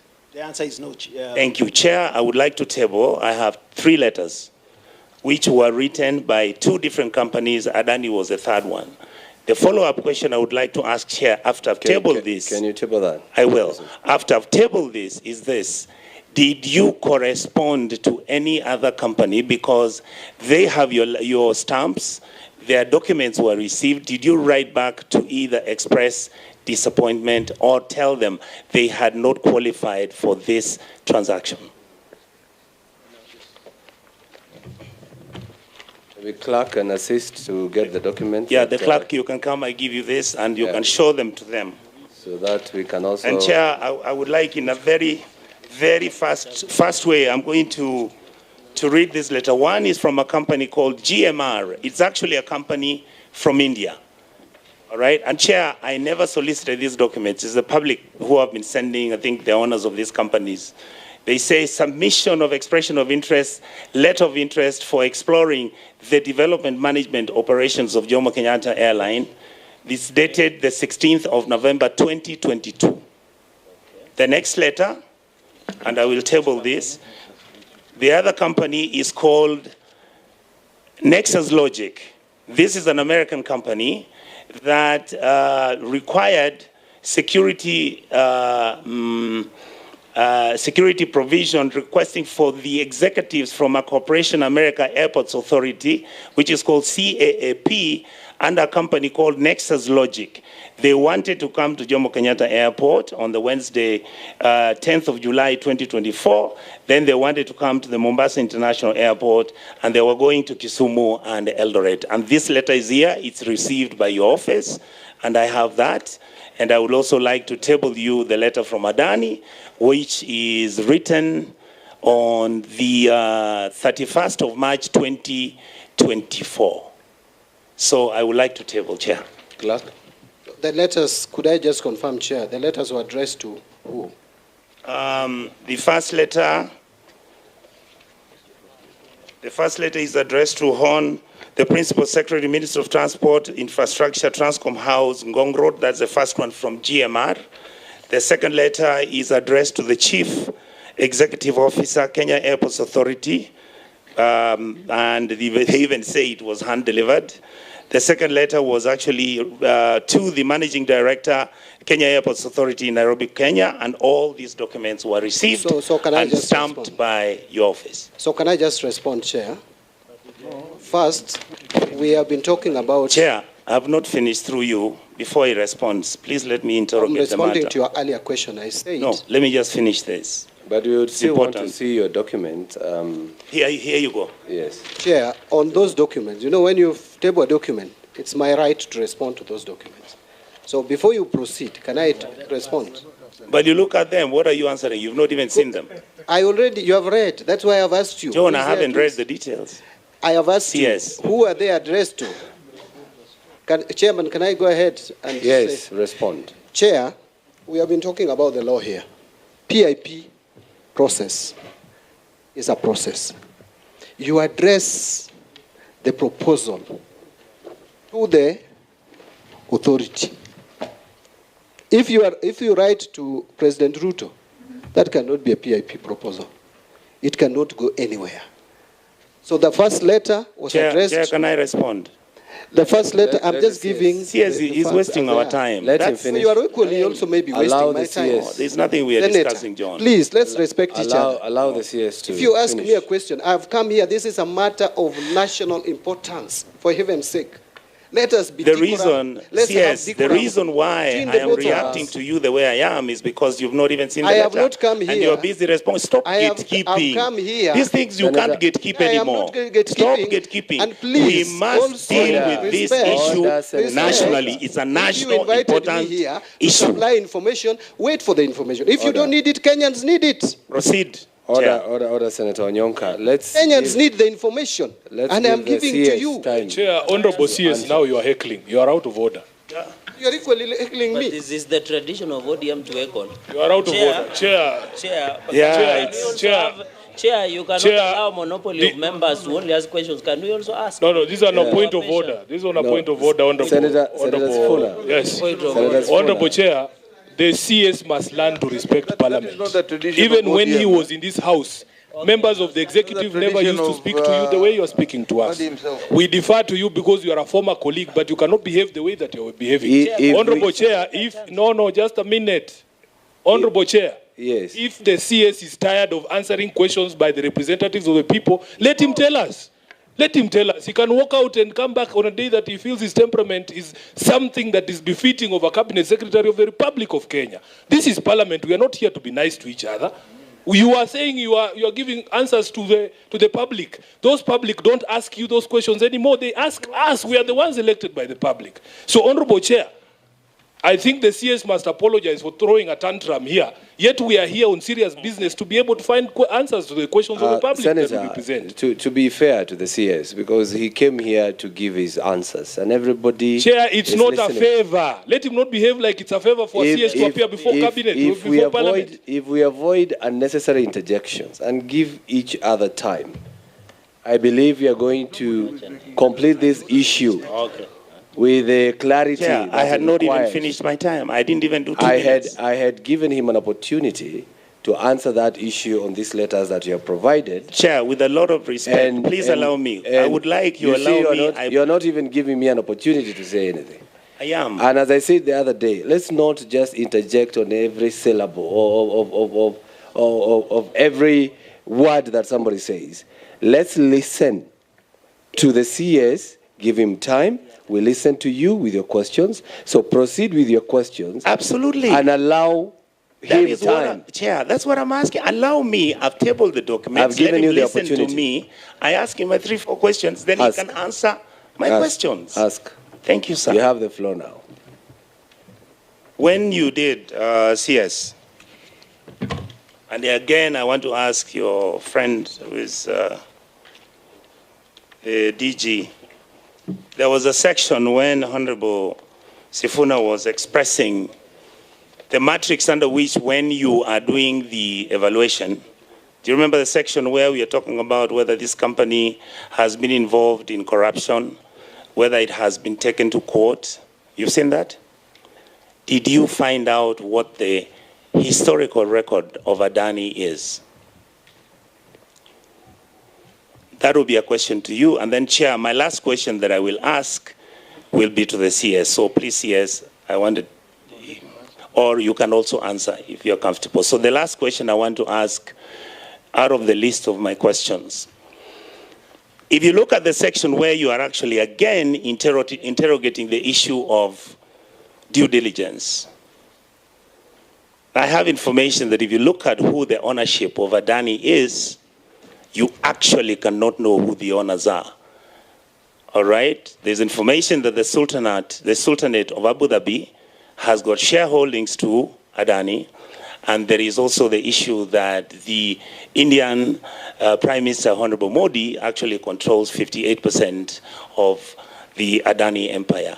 Do you have any such information or not?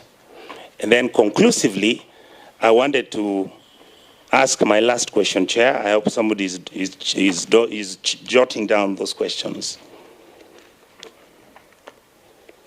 There is an amount of money that the government of Kenya, when you were sitting and discussing under the IPP agreement, that $48 million will be given to the government. Explain to us how you arrived at that figure. Thank you, sir. Thank you, Chair. Buenos Dias. Thank you, Chair. First, Chair, let me be very clear that I am not in any way treating the Senate with a condescending attitude. I am very respectful to the Senate. I know that you have a constitutional mandate to hold the government to account, including my office.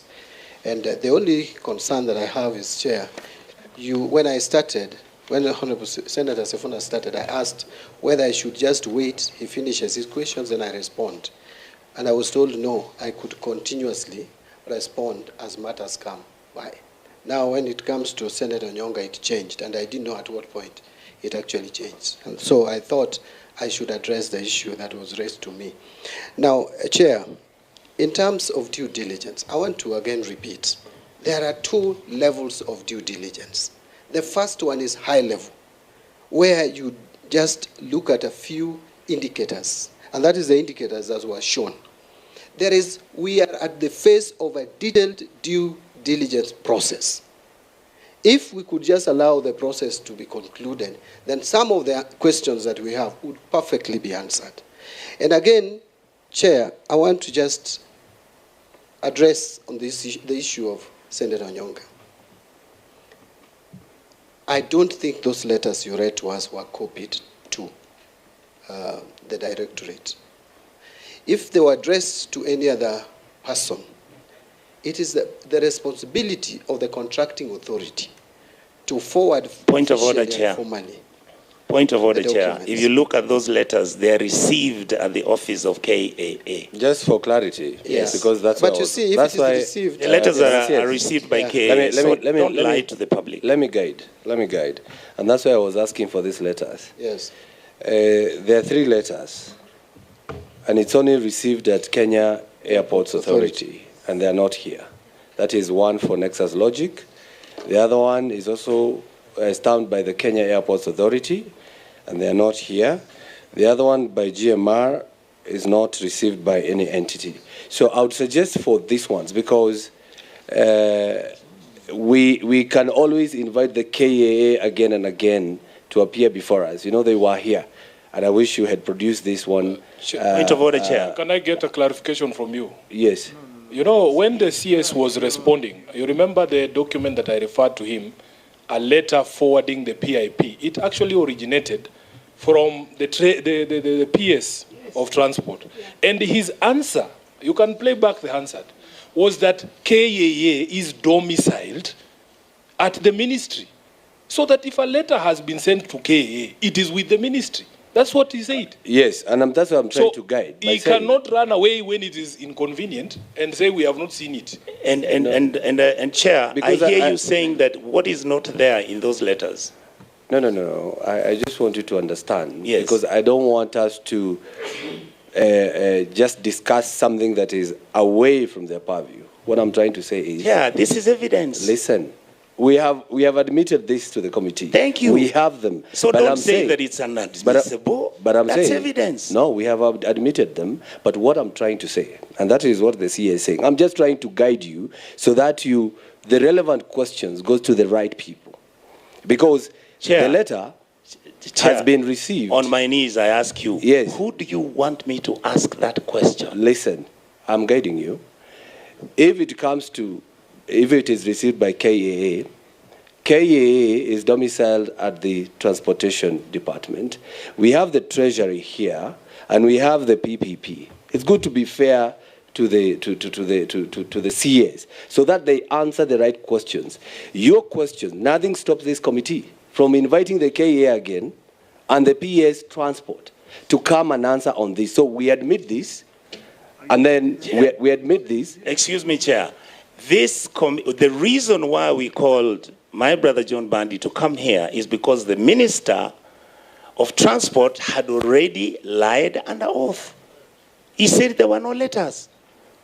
So we have the letters. We are tabling them, Chair. Please, Chair.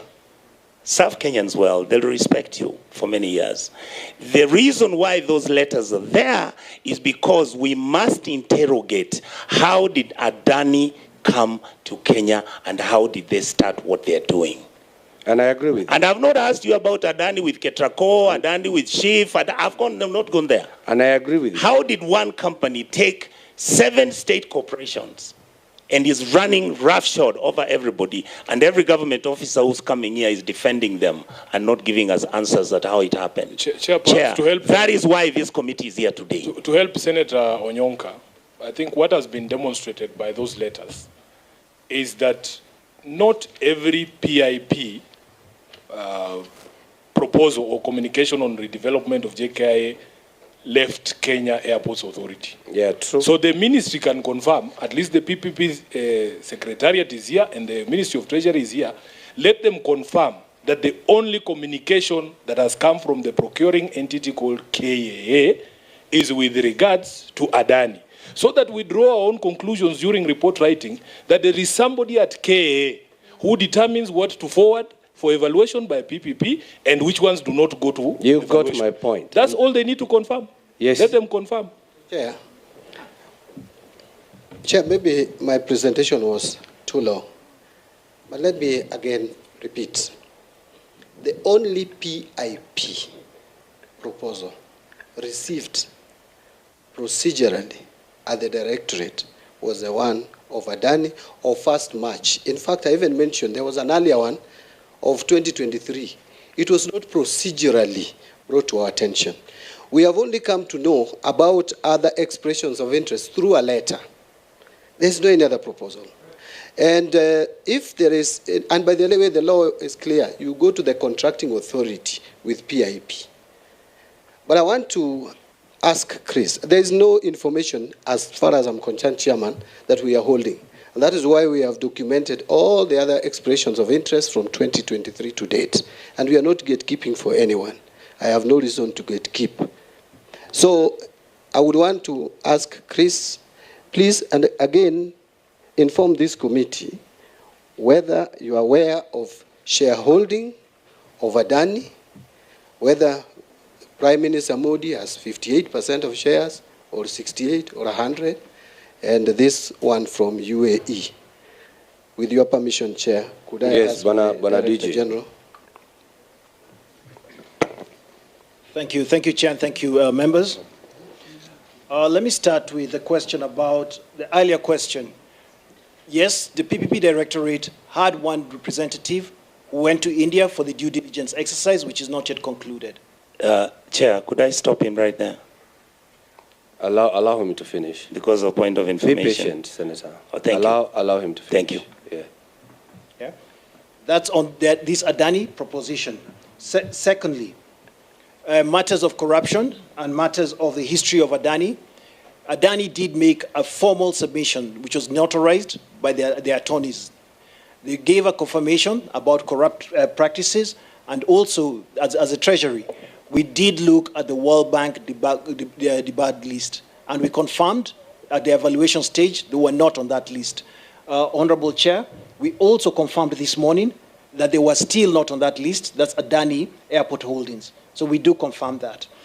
Chair, there's also a matter that has come in about the documents received by on the airport concession. Chair, I'd like to confirm a few things. We did see, I've seen the document that the honorable member has indicated, the one from they're called GT, I think GTR. GMR. GMR, yeah. GMR. Yeah, so I confirm this.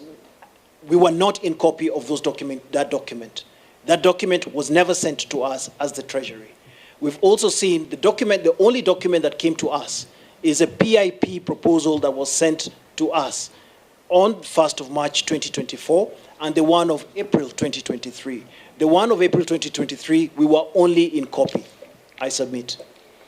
Yeah, so your question is answered, Senator Sifuna, on the issue KAA chooses what to forward and not to forward. That is something that as a committee we have to discuss in our next meeting, but you can ask your question, sir. Chair, thank you, Chair. There's just one item, just one small item. Okay.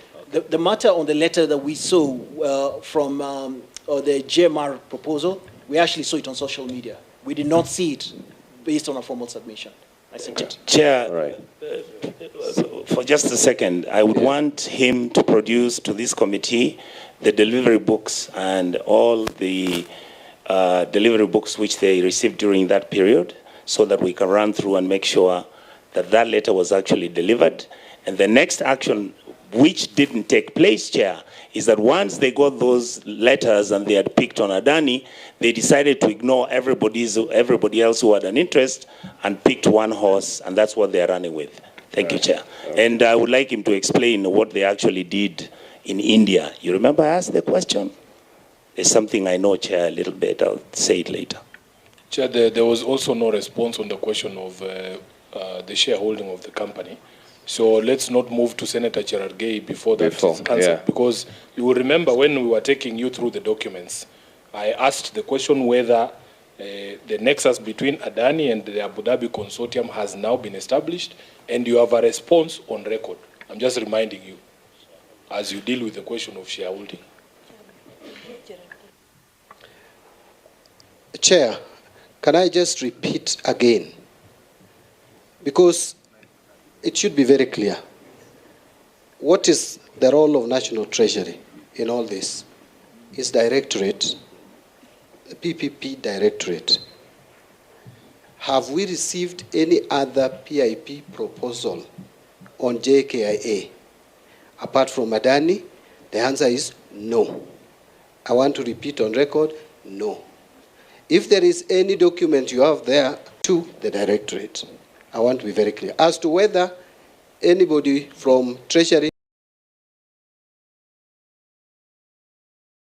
who, alongside representation from KAA and the diligence. And that is the assignment they were given. And that process is still ongoing. The issue of shareholding? Chris Krieger can respond. Actually, I asked you specifically to talk about any information you have about the shareholding of Adani. Shares were owned by Adani Enterprise Limited. They were Mr. Pravan Adani, who owned one Pritesh Shah, one share, Kruthath Thaka, one share, Desai, one share, and Ashish Shah, one share, which holds a total of 350,250,250,000. This is what was submitted to us, Chair, during the evaluation stage. This was a notarized document provided by Kenya Airports Authority, by Adani. I mean, through Kenya Airports Authority. I submit. All right. Chair, there is an independent way, surely. You cannot rely on the entity declaration. There exists mechanism of independent ascertainment. Has that been done? And then the DG is aware that they had proposed that in the first 2 years after the effective date, that they should be allowed to change shareholding. It is there in the proposal. Honestly, what are we doing? And Chair, I will not tire from repeating. That's why I'm saying we have two levels of due diligence. The detailed due diligence, where you will get all those facts. And it is good it is now being conducted now and not then. Because then you would be very clear on the shareholding of this entity. Why can't we just allow the process to conclude? The process is ongoing. Section 27, Honorable Sifuna, being a lawyer, I know you are very strict to legal provisions. I have mentioned two sections, Section 41 and 27. 41 is due diligence at that high level. There is Section 27. The process is ongoing. Honorable Mbadi, you and I agreed a long time that when it comes to matters of finance, I will not question your judgment. I wish you remember that you also gave me an undertaking that when it comes to law, you will defer to my knowledge on the law. Honorable Mbadi, I know these days you don't attend social functions, but surely if your son tells you they want to marry somebody, the first thing you do is to find out which family that person comes from. Who's the mother of this child? Who's the father of this child? We'll be auditing that ownership after the marriage has already been consummated and you find your son has married from a witch doctor's family. Surely. Chair, and I agree. And by the way, that was an agreement some time back when we used to lead a very serious party together. But let me just put it this way, that I respect Sifuna in matters law. He respects me on matters finance. The predicament we find ourselves in is we are dealing with a mongrel of both law and finance. And in that case, we just need to respect each other and guide each other systematically. Let me put it this way. Now, if you want now to go to the details and audit and find the actual ownership verified, then you move to the next level, where we are. Section. Before I give a friend of the committee, I have a member of the committee who want to ask a question. So things are changing very fast. Yeah, so Vice Chair. Okay. Thank you, Chair. Chair, I served with Honorable Mbadi in the National Assembly for 10 years. And I know him as a man who will not allow the law to be circumvented by any way or any other process that is of public interest. Chair, I would ask the CS this. Now that, from what has been tabled, at least I have seen one letter, the one by a company called Nexus something, that one was received by KAA.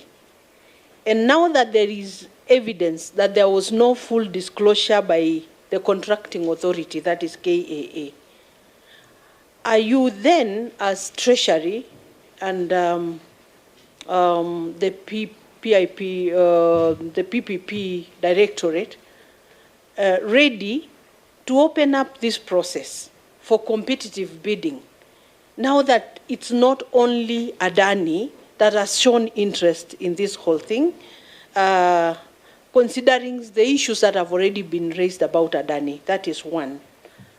Chair, I also needed to know, where are we in this process, or what stage at the moment? And Chair, also knowing CS Mbadi very well, that he's a man who will only do what will be of value to Kenyans, that there'll be value for money. I'm sure you are, undertaking, a process to know that there are other interested parties who will do the JKIA airport on less money than what is being offered by Adani. One of the examples I will give you is that Qatar Airways at the moment is building a more sophisticated international airport at Rwanda with a 5-star hotel for less than half of the money that Adani is asking for. Would we not consider such other offers or such other groups that may give us value for our money? Thank you. Buenos Aires. Full disclosure. You see, on what method of procurement to use, Treasury's role is just to guide. It's supposed to be the contracting authority, because again, if we gave too much directives to the contracting authority, I would again be here for interfering with the process. So we guide the contracting authority, in this case, KAA. And policy direction is from the State Department for Transport. So I want again be clear there that the policy direction will be given or is given by Transport. In terms of where we are with this process, we are at due diligence stage still. I read it when I documented the steps that have been taken. So we are at the due diligence where all the issues that are of concern to the people, including public participation, if it were not for the court process, would still be ongoing as we speak. So there you can easily pick out issues of concern. Now, as to whether there is another provider, you see, this process has not concluded. I want to come back to that again. In fact, it will only conclude when the matter goes to the cabinet, where I sit, and the Attorney General also must give authority. So this process is still going on. And when it reaches the point where we now have to make a decision presented with facts on value for money, I am sure we'll engage our minds properly to it. But I also know, because I've also heard, and I had to inquire, that there could be another interest even after Adani. I have heard, I have no evidence, no documents, that there could be another interest. But then the assurance I'm given is that there is nothing that stops KAA even from initiating another process or PIP. Even if it is a Qatari Airways, they can still initiate it now. And the only provision in law is that if that is concluded and it is better than the Adani one, then they would compensate Adani. That is what is provided in law, to the extent that that compensation is needed to be done. So I think, if you ask me, that this process is still at some stage where I think many of us are rushing to a conclusion that is concluded. Whether it is concluded in some people's minds, I don't know, because I can't open people's minds and hearts. But what I know is, in terms of process and procedure, it is not. It has not come to the cabinet. The Attorney General has not approved it. So why are we concluding that it is concluded? For me, it is not concluded. Till it will be concluded. Yeah. All right, and just to ride on what Vice Chair had asked, when you are told to provide justification why the project is not suitable for open competitive procurement, in your response, you indicated time. And that is on the document that is on E, PPP Committee Technical Working Paper. They said the reason why is immediate need to develop the airport. It looks like an emergency. But now that you have heard there are other people who are interested, of which we are going to call KAA to come to this committee and say why they never forwarded this PIP. They only chose to forward the Adani one.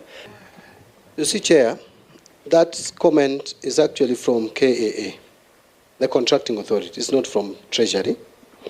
And it is the contracting authority which has made that observation of time. This committee to guide, the PPP committee. But I also want to say this, Chair. Truth be told, our airport needs to be developed.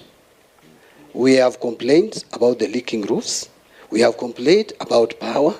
As to whether this PIP was the right thing to do, it's for the contracting authority to address. But what I know is PIP is provided in law. And as far as where it has reached, I have no reason as CS National Treasury of the Republic of Kenya to fault any process. The process is still ongoing. So far, I have no reasons to doubt the work that has been done by both the directorate, the committee, and even the contracting authority. So whether this should be stopped is not a decision I would sit here as CS, and that is why we have independent PPP committee to deal with that, the directorate to guide, the contracting authority. If I now come here as CS Finance and say they should stop, on what grounds? But you sit at the cabinet and you're going to discuss it there. Would you give such an opinion? Of course, if it comes to the cabinet, I will deal with it there. And you see, whatever we'll discuss in the cabinet will remain in the cabinet. Senator Chute. Yeah, maybe before you give Senator Chute. I don't know what this committee what made a CS recommendation. means. I don't know what it means, because I have seen dispatches from cabinet when you have meetings. Why are you saying this one will remain there? Because after cabinet meetings, I usually see something called a dispatch from cabinet on the things that you have discussed. Honorable Mbadi, we live in a country of transparency. If it is a matter affecting all of us, you cannot say as CS that it will remain there. That airport does not belong to cabinet. It belongs to all the 55 million of us. And as the house that oversights executive, I think you should withdraw that statement, Honorable CS. The recommendations. Chairman, you know, Honorable Sifuna and I up to recently, I've not had the luxury of being in the cabinet. And I've just been in the cabinet for a few weeks, but this is the information. So you need some induction. This is the information I would supply, that communication from the cabinet will come officially. Whatever is discussed in the cabinet is not for public consumption, but what the outcome, the decision is of the cabinet will be communicated. Whoever disagrees and agrees, we will never know. And I'm not at liberty to give my opinion here, because then it will be said that Mbadi was overruled. So let me go to the cabinet and engage my mind at the cabinet. Then when the communication comes, you should know it is a collective responsibility, which now I cannot run away from, even if I had a different opinion. Okay, Bonasies. Vice Chair, quick one, 1 minute. Yeah, just 1 minute. Chair, I just needed to put the record straight, that the CS should also know that we in this committee or in the Senate are not opposed to the improvements and maintenance and even enlargement of development at the airport. We are not opposed to that. Neither are we opposed to the BOT, the build, operate and transfer method. We only want Kenyans to get value for money. We want the best to be given in order to do the job at the airport. Yeah, that's setting the record straight. Chair, I wanted to ask a supplementary question on what the CS has commented. CS, if you ask today straight to your face, there are these 4 methods of procurement, and you have been approached for advisory because the PIP proposal was brought to Treasury. And then also there are 3 other methods which are acceptable in law that can be followed. Is it possible for you as CS Treasury to guide that because of the nature of this project, let us avoid the PIP and go to competitive bidding, also noting that this project has brought a lot of public outcry. So at your level now where we are, is it possible to advise or to guide that let us stop the PIP because it was brought on by Adani, and then we open it to competitive bidding, so that also you can get an opportunity also to make sure that Adani also competes with other stakeholders who might be interested in the project. Bonasies. Chair, I only want to request that I'm not pushed to step outside the law. The public-private partnerships procurement methods are outlined in law. A contracting authority may procure a public-private partnership project under this act through A, direct procurement, B, privately initiated proposals, or C, competitive bidding, and D, restricted bidding. So either one of these can be picked and executed. So long as it is executed within the law, there would be no problem. So if it is pointed out to me clearly that there is violation of the law, I would guide otherwise. As to whether there were other PIPs, I'm yet to see. What I have seen here are letters, written, expression of interest. You know, even me, I can write to KAA and express my interest that I want to develop the airport. It doesn't have to proceed to PIP because there are conditions, there are things you have to fulfill. So if it is proved that there are some proposals that went to KAA, proposals, not expression of interest, and KAA did not act, then KAA needs to respond to Kenyans and tell us what happened. As far as I'm concerned, and I want to repeat, Treasury is not in receipt of any other PIP apart from the one by Adani. My question, Chair, is very simple. Whether as custodian of our Treasury, is it possible to guide the government where you sit, the presidency? Is it possible to guide that this method is not the best, let us go to competitive bidding? Is it possible to guide at that level where we are today? And again, Bonasies, you said in your response, you actually quoted Section 40, subsection 2 of the PPP Act, saying that the project should be delivered at a fair market price. How would you know a fair market price if it is not competitive? That is provided under PIP. You know, we are mixing two procurement methods, Chair. You cannot have PIP and have competitive bidding. It's not practical. No. So under PIP, to determine that, you do due diligence, technical evaluation, and that is the process. The line we are talking about, Bwana CS, is the justification why the project is not suitable for competitive procurement. That is where we are. You know, the assumption here is that procurement, competitive bidding, is superior to PIP.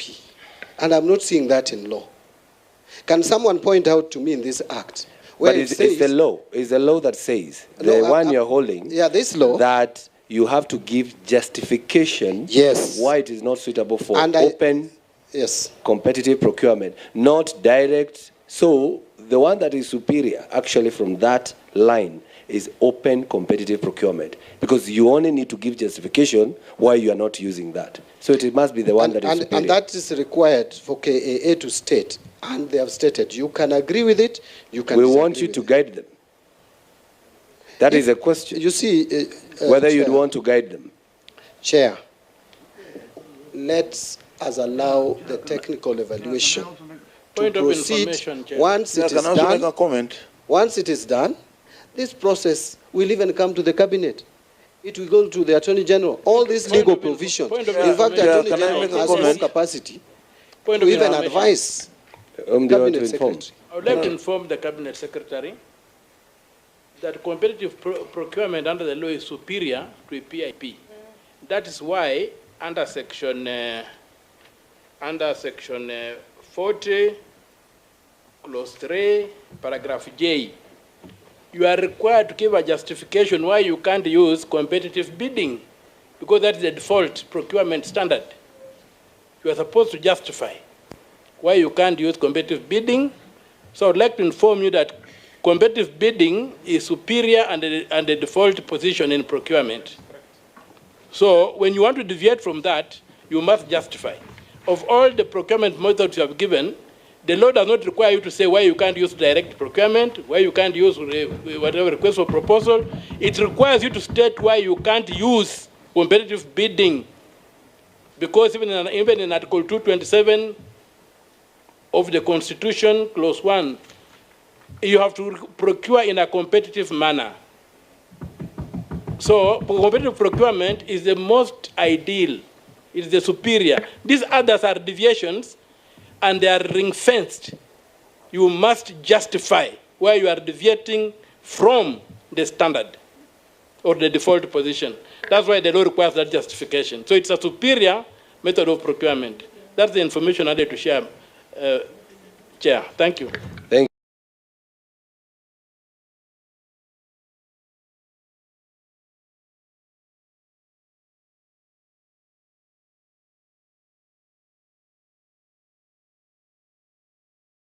Actually, before you convince the Attorney General to sign the concession, you have to prove that you have complied with the law. And so that will be complied with. We are at a stage where we are still processing this transaction. It has not reached the level where now you can hold a contracting authority or anybody for failure to perform what is supposed to be performed still. Okay, let's have, you see Senator Fernandi has been raising his hand. Let me just give him 3 minutes. Yes.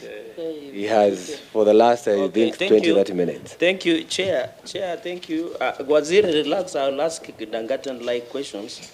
That is very simple. I'll not complicate your life. So relax and sit. Thank you. Chair, through the Chair, Waziri. Are you using a microphone? Yes. Okay. Thank you. Am I audible enough? Thank you, Chair. Waziri and DG, are you aware that Adani company, and I'll request that you write down so that you'll respond once and for all. Are you aware that Adani group of companies have any affiliates in the country? Number one. Number two, there is a report by a consultancy company of America called Heidenberg Consultancy Company Limited. In the last 2 years, they uncovered tax manipulation and other illegal things that made Adani group of companies lose $100 billion US. Are you aware of such? And the recent one of Swiss authorities where allegations were facing Adani company that the account in Switzerland of 310 million had been frozen. Number 3, in your Annex B, you are presented on the issue of work visa. That area, Waziri, is gray. What will be the fate of Kenya Airports Authority employees who were just demonstrating the other day over their worry and the fate of their work-related? And it is not clear who should Adani come with, because the issue of expatriates, the issue of qualification at one of you. Number 4, there is a eternal clause of 18% at the end of 30 years concession, a period of 30 years that there is a eternal clause of 18%. Does it mean after 30 years, Adani will continue owning JKIA, our airport, with a stake of 18% forever until Jesus comes back? Number 5, I have letters here, and I don't know whether DG, you are aware, there are many letters from then PS Irungu Nyakera on developing Konsa Airport. Are there any PIPs on that matter? The 6th, Chair, I have seen most of the correspondence have the former Minister of Roads, Kipchumba Murkomen, there is the former MDK Alex Kitari, and former CS of National Treasury, CS Ndungu. Is it possible to invite them to the committee to share more light, because it looks Waziri Mbadi is shooting in the dark? Is it possible to have them, including what was happening in Dubai, under the guise of other things? So is it possible so that we can get the correct version? Let us have, and I want to advise, yes, Mbadi, we know you just came the other day. Don't carry anybody's cross. If this thing is gray, call it as it is. Leave it. Run away from where you come from, and your SG is here. It is good to stand with the truth and the transparency. So if the other people messed in office, don't carry any other. Then the 6th question, I have seen the letter in Annex F, sorry, that was addressed to PS Dagar. And they are saying the JKA land will be provided by KA. I thought all land below is managed on behalf of National and County through National Land Commission. You need to clarify that. On the issue of fixed exclusive concession fee, is about 47 million. And in fact, per annum, and they are saying they will adjust 10% based on inflation. Don't you think this is expensive for the country? And finally, Chair, on the feasibility report that was done by KA to Adani, in your own opinion as an auditor, was this an insider trading, or let me, for lack of a better word, that was being used to try and perpetuate, in conclusion, Chair, to try and perpetuate giving state capture, giving upper hand to Adani group of companies that is running everybody, is running Shiv, is running now Ketraco, is running our airports. Who knows, they may come and run our wives and our children if we are not careful with this Adani group of companies. So, Chair, I request CS Mbadi, tell the country the truth. Every Kenyan, from even Suba to Nandi, would really want to know your position on this matter. And I want to say, with exception, Chair, when you took an oath of office to protect the rule of law and the Constitution, you cannot be part of an illegality. It is also your responsibility to advise the government on the rule of law and the truth, Chair. So, Chair, on this issue of Adani, I would have expected a lot from, and that is why your former colleagues in the other side of the aisle do not believe who you are, because we wanted you to tell us the truth as it should be. So please run away from this one. Thank you, Chair. Bonacius. Thank you, Chair. Chair, whether Adani has affiliations locally, I have no idea. I think I will later allow My DG has interacted with this a lot to tell us if he's aware of any affiliation, local affiliations, though there is nothing really wrong with having local affiliates, if you ask me, if it is procedurally done and made public. American consultant making allegations, I have no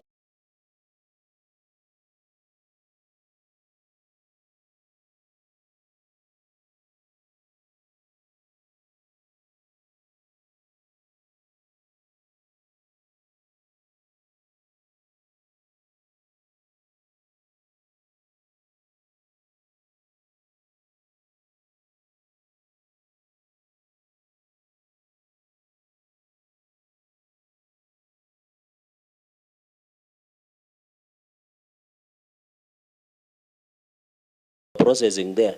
With who and why?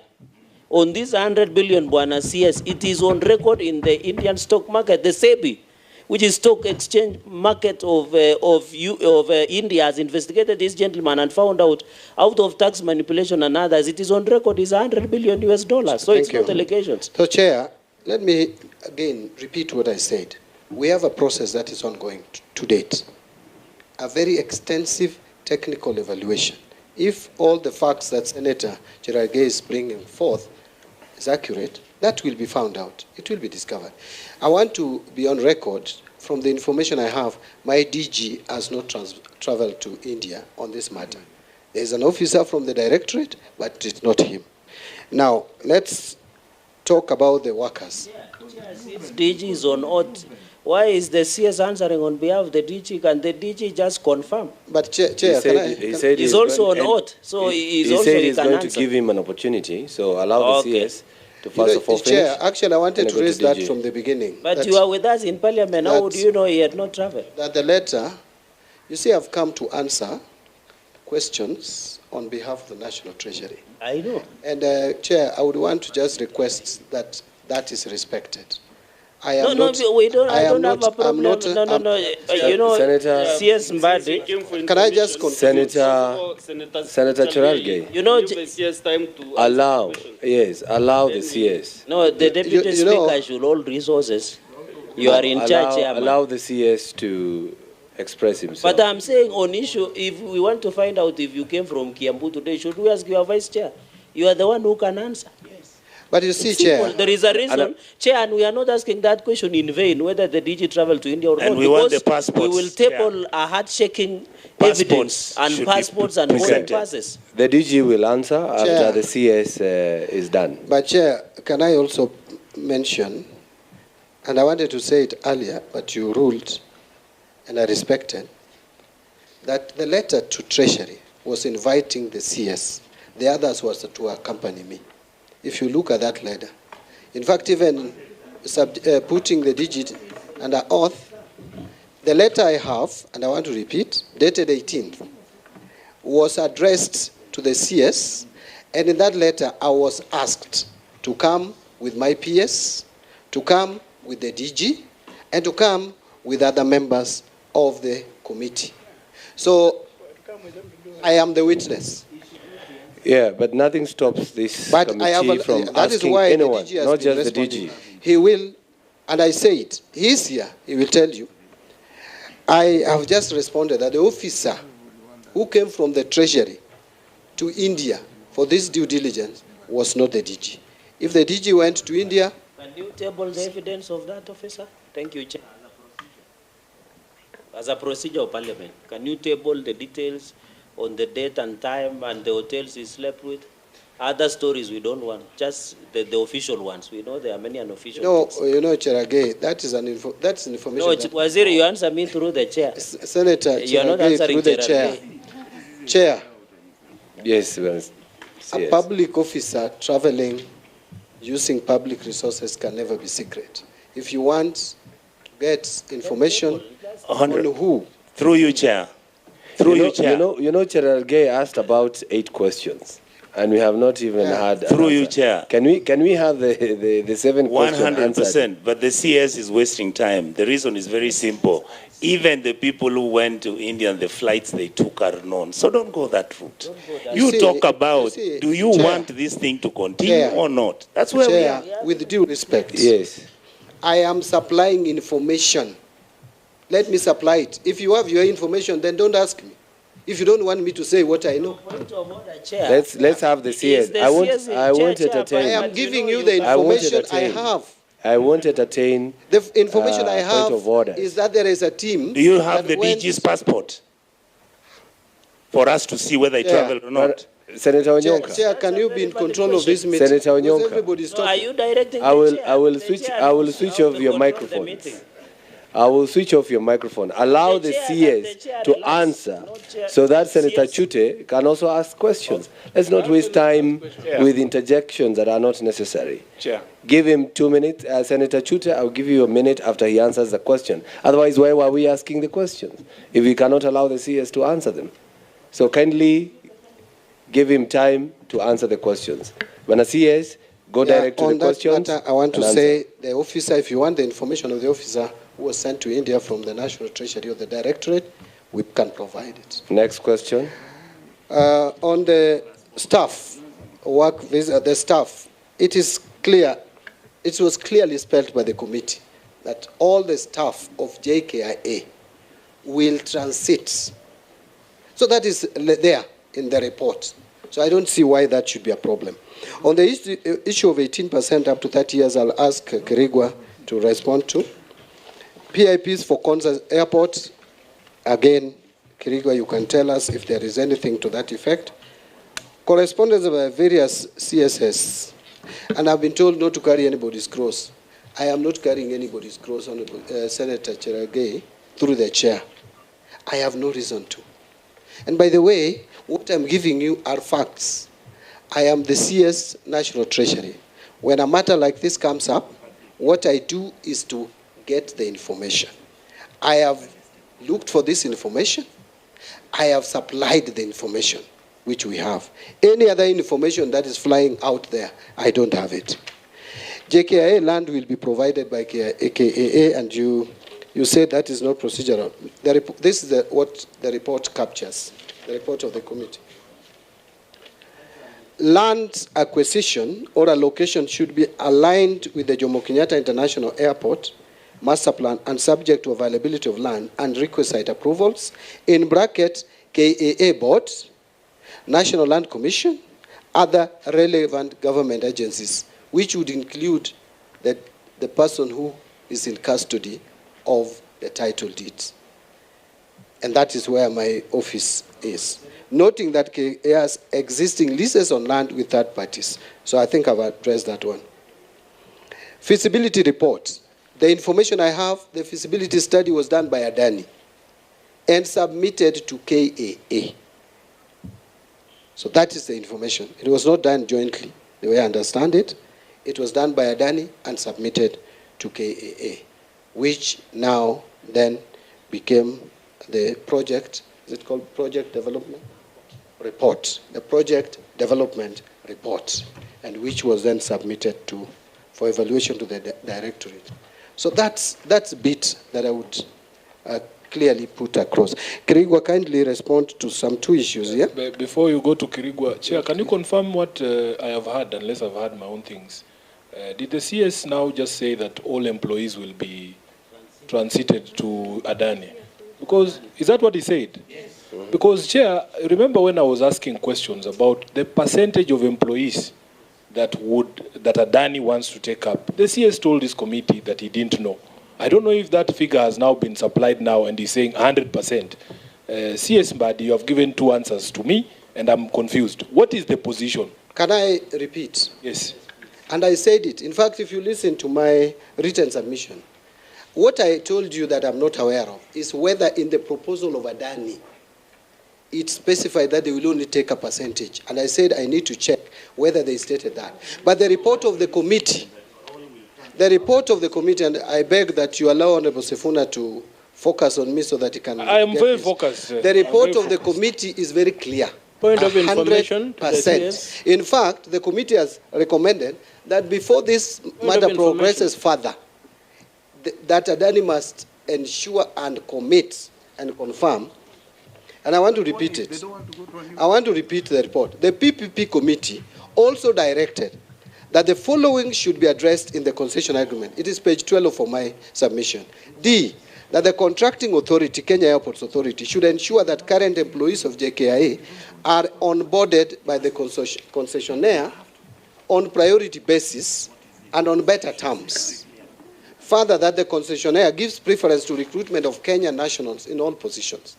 So I'm not giving two answers. The answer that I gave you about not knowing the percentage is when you asked me that Adani had proposed a percentage. Yeah, I so said CS, I didn't have that. You're confirming as a CS for National Treasury, you have not read the proposal from Adani. You don't know what is in there. You know, let me tell you, Chair, I really even don't need to read the proposal of Adani. Because How can you say that, Honorable Actually, the CS Treasury has very limited role. The only thing I am doing is to look at the procedure, how it is followed. And my directorate has looked into this matter, has found gray areas, including that issue of staff. And the committee, the PPP committee, has made a recommendation, which should be binding. Then what is the problem? At the very least, what is the problem? Yes. My expectation, if you want to go that direction, then there must be a public participation. Forgive me, Honorable Mbadi, for holding you in very high regard. But you know why? There is no way somebody comes knocking at their door. You don't even find out what this person wants, what they are saying, who they are, where they've come from. At the very minimum, you must know what is contained in the proposal so that you are able to answer these questions. It is clear in that proposal from Adani that it is not everyone they intend to absorb. So you are saying what we should do. You are saying what we should do. We should push them so that they take everybody up. But at the very minimum, as a person responsible for your docket, you should know what they are asking for. Yeah, and you said, Banasias, from that section D you have just read, that the JKIA employees will be onboarded on priority basis. You know that word, on priority basis? You know, they might not even have priority, but I don't know what it means. Chair, let me remind this committee of the position that was taken by the CS for transport. Correct. You know, part of the problem we have been told about this Kenya Kwanza government is that there is no clarity in communication. Broad-based government. Kenya Kwanza. Kenya Kwanza government. Honorable Chair. Chair, it's bread-based. Stop distracting me. The CS for transport told us that as far as the employees for the airport are, and because you are not here, let me brief you. Mambo ni matatu.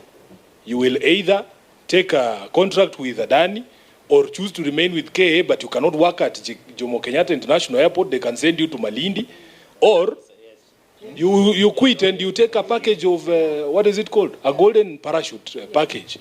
So, Honorable CS Mbadi, this is why we were insisting that even though we know the oath of secrecy in the conversations at Cabinet, what we want is coherence in communication of government policy and the position. So which one are we supposed to take? The CS Treasury or the CS Transport? And also the CS Transport told us that if we cancel this deal, we are not going to lose any money. But you mentioned we are going to lose money. Yeah, where we are, there is no deal. What deal are we talking about? As far as I'm concerned, there is no deal. This is a process. And so there is nothing you are going to lose. You will just return the money. Chair, which money? Let me just put it. With the public uproar, why don't you recommend to be cancelled? Leave it. Leave it. Walk away from it. Let me just put this. If it works or works like a duck, it's a duck. Chair, the smell is skunk. Why are you rooting for Qatar Airways? No, I'm not saying I'm Qatar. No, Chair, can you withdraw? Yeah, good question. Get one even from Uganda. Get one from Uganda. You can get one from Ethiopia. Yes. Let me put it this way. Chair, this is the corruption we don't want. Yeah, can I just? We don't know even where Qatar is. Can I just respond to this issue? Let's have the CS. Let's have the CS. And the PS withdraw that part of Qatar. Chair, let the CS talk about the employees. Can you withdraw first? What? For saying we are lobbying for Qatar. You didn't listen to No. I almost asked the same question. Yes. So I almost asked that question because I don't know why we are throwing names here and others. So just give your response. Chair, let's temperature has not rise. Let me come back to it. The issue of employees. There is no inconsistency, Chair. You cannot take all the employees of JKIA to work if they don't want to work. That is why it is said they will be onboarded on priority basis. And then, if you look at this document we call heads of terms, it's very clear that during the interim management period, the JKIA employees will remain employed by the grantor. The concessionaire will make an offer to the existing employees on terms that are no less favorable to their existing terms of employment. In fact, this provision of the law have you done some public is even clear. Public hearings for you to say that? Public hearing? Public participation? Do I address that? Yes. You know, Chair, I have said the committee recommended public engagement. It is in my response. It is a process that is ongoing now. Yeah? Chair. If it were not for the courts, the stoppage by the courts. Excuse me, Chair. Employees of Kenya Airports Authority were forced to go and hold a meeting under gunpoint. Being told by Chair, his people Chair, to go and sign documents Chair, that they have attended the function. That's the same way when the senators get agitated when you make wild allegations. Please. They are not wild. We have the evidence. They can table affidavits in this committee. They are not wild. John Mbadi, I don't even have a child who works at the airport. I also don't even have a... Your people being kicked out. Senator Onyonka, calm down. Chair, I doubt whether this country... Calm down. Chair, I wonder... When you talk... No. It's because I have given everybody an opportunity. You cannot shout back at each other. I'm giving everybody an opportunity to express themselves. So can he finish? If you have an additional question, you ask. So, people are being fired from work. Look at those workers. Go and see them when you're traveling. Chair, point of order, Chair. Can I have absurd what we are doing to this country. Point of order, Chair. Chair, kindly invoke Standing Order 105. Yes. Please. I'll get there. When you give your statement, it must be a statement of fact. I don't want you to use this committee to get video and viral clips so that you can supply them all over. What I'm trying to say... No. Chairman, we elected you to be our chair. Don't tell us that we want videos. That's what you always do. That's also what you do. Isn't that what you do? That's what you do when you're fighting Wamatangi. I'm telling you. We are not like you. Senator This Onyonka. is a national matter. Senator We cannot agree to be removed. This is cannot talk to us like that. No, this is not a TV interview. Chair, being chair, some of us have been chair. We cannot. Chairman, you cannot say that. No. We have chaired. If you disrespect, We have chaired in this parliament if you with Mbadi in the disrespect last the chair, Just say so. And I chaired a If you disrespect- if you disrespect the chair, Kenyans. if you disrespect the chair, I'm going to invoke every other standing orders that will make sure that you align. You can go ahead. Let's have Omtata. Kindly, don't use this committee to come. No, Chair, you can't say No. I have. You cannot no. say that. Because there's a deal coming. Cannot say What that. I'm These are trying the to say. deals which have made our country become ungovernable. Let's have Can I Senator just say Omtata. one thing? Senator Omtata. Senator Omtata, with respect, Let's have let me Senator say one thing Omtata. to the No, chair. I'm the chair, not Omtata. Yeah, but chair. Let's have Senator Omtata. Chair. I'll give you an opportunity. Yeah, please. I'll let's give not, you an opportunity. Let's not proceed in that fashion. I've been giving you some You also must time. must respect the Can I views of have the members. Can I have Senator Omtata to ask his question? Chair, you know it's impeachment season. Please don't joke around with us. It doesn't matter. We will impeach you. I will stick within the standing orders. I will stick within the standing orders. Yeah. Let's have Senator Omtata. Senator Omtata. Yes, Honorable Chair, thank you for the opportunity. And I would want to begin by saying that Honorable Waziri, also thank you for giving us a well paginated and arranged documents. I must appreciate that. It has been easy to follow your documents. I only wanted to refer you to Exhibit BB and CC. Those are drafts of the ALG reports. And if you look at Exhibit BB, it really has got no value. It just has an index, just a list of indexes. But when your brother, Honorable Churchill, was here, he brought us final reports of that study. So I don't understand why you brought us drafts when your brother brought us final copies of the reports on which I had wanted to ask you questions, but you brought drafts that are not really applicable. So I would be asking, I've got two documents I would like to table here, which I would ask I think copies are with the clerk. There's a dispatch from the cabinet, that's issue number 8 of 2024, and there's an affidavit that was filed by Adani in High Court Judicial Review case number E199 of 2024. And I would like the minister, I'll refer the minister to that document. But before I get there, there's this letter that was given that came from the State Department of Transport, dated 1st March 2024. It's a small detail that is really disturbing me. The letter is dated 1st March 2024. It's coming from the Department of Transport. You have told us here that the KAA received a document. It went through the document, found it suitable, gave it to the department to forward here. Now, when you look at the Adani proposal, it is dated March 2024. This letter is dated 1st of March 2024. Did the KAA receive a document that had not been authored? Because I'm finding it extremely difficult, even assuming that the document is dated 1st of March, I'm finding it extremely difficult that a document dated March had moved from the Kenya Airports Authority, had been received there, had moved from the Kenya Airports Authority to the Department of Transport, and then it had been submitted to Treasury on the 1st of March by that letter. Either we are dealing with fiction or something is not adding up. So to clarify that, you say that upon presentation of the proposal, $50,000 US was paid. Can I have the receipt of that money so that I can confirm the day when Adani made the proposal? I've checked your documents, I don't see that receipt. I would like to be assured of the date.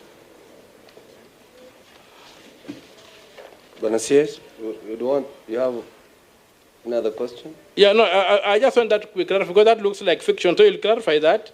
And as we go ahead, I would like to put to the CS that the requirement for due diligence is not in 2 stages. Section 25, Section 27, and Section 42, Clause 2 and Clause 3 have to be read together. You cannot have 2 reports of due diligence. It's your creation to try and justify an excess. There is no provision in the law for 2 stages of due diligence. The 2 sections have to be read together. Otherwise, I don't know what we shall be doing. So to me, it's only one due diligence that should be done from my reading of the law. The first one is general, as a general provision of due diligence, the one under 27. The one under 25, under 40, is specific, and it just makes sure that you don't miss that within this particular process. So I don't see how you are reading the law to get that you can do 2 stages of due diligence. Another question that I have is on in this when you look at the item you have brought in as the Adani, which is also what the proposal, that is exhibit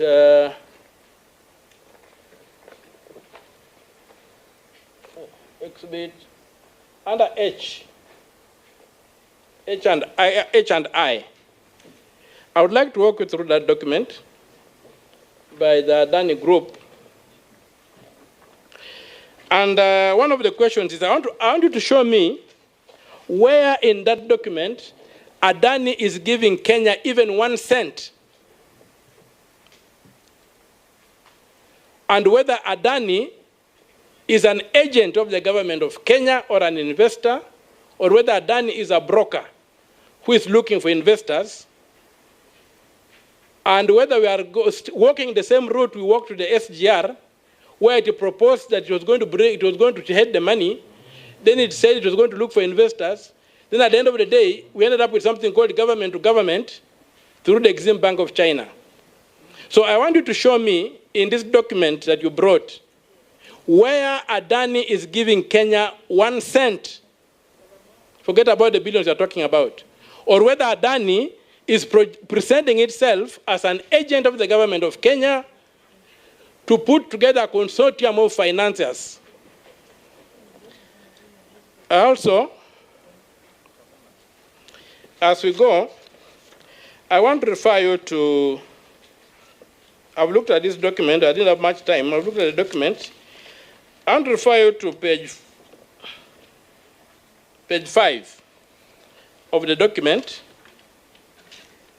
and you will see my concern there. That's the third paragraph, the last line of the third paragraph. It says, the proposed project will be financially financed by Adani Airports to cover short, medium, and long-term goals through suitable debt and equity as highlighted in detail in this PIP. Now, when you begin going through the detail of the PIP, I think it's when you go to page 37,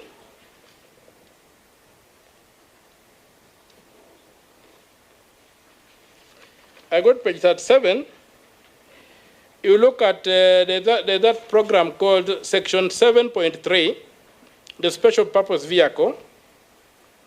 Under that flowchart, it written, Adani Airports intends to bring strategic financial investors for proposed development of various aspects of JKIA master plan, including terminal, airside, and landside. And it continues, when you go to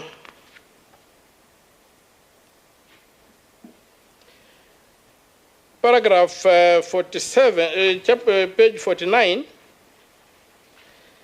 there's some, that's I think the first, second, third, the fourth paragraph is headed Robust EPC Contracting Process.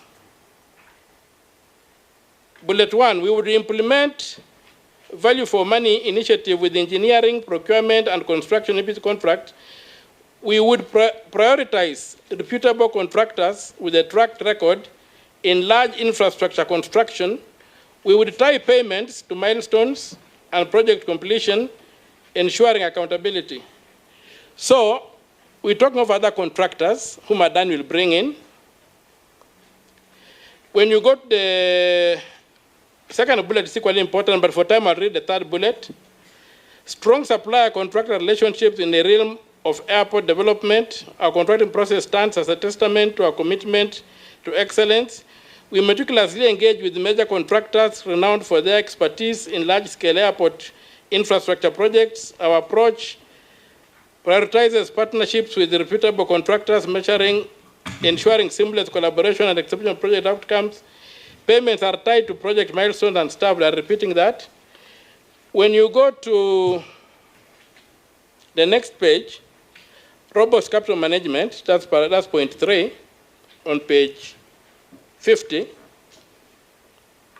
They talk of, we propose to negotiate favorable terms with lenders, including interest rates and repayment schedules, and leverage the airport revenue potential to source competitive financing terms. Next bullet, we propose to explore different financing options, including loans, bonds, etc., and consider the cost, terms, and flexibility of each financing method. We propose to structure debt in a way that aligns JKA, whatever. So when you look at this, you say, and there are many other places. So is Adani investing in Kenya, or is Adani doing a brokerage service for the Republic of Kenya? I would like to be enlightened on that. When you go to page 56, you look at something called direct agreement stroke substitution. It says GOK, that's Government of Kenya, to enter into direct stroke substitution agreement with the lenders. Then they require land for free of encumbrance and what have you. You have 56, and as we walk through, you look at something very interesting. On page 57, they are talking of change of laws. GOK to enact or amend the existing Kenyan laws to the extent required for fulfillment of the terms of concession agreement to make the project bankable and ensuring the commitments made to the investor are met. So we are required to change our law to conform to the investor, or whatever that means. So I'd want you to explain to me what that means.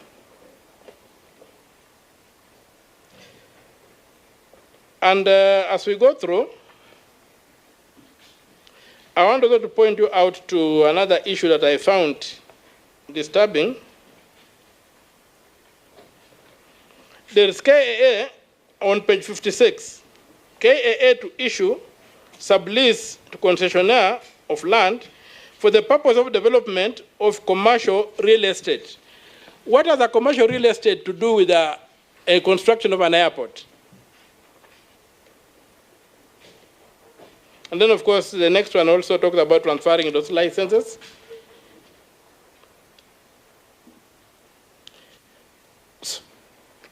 So when you come to the work visa, it says Government of Kenya to assist to arrange work visa for skilled expatriate required for the execution and operation of the maintenance of the air project.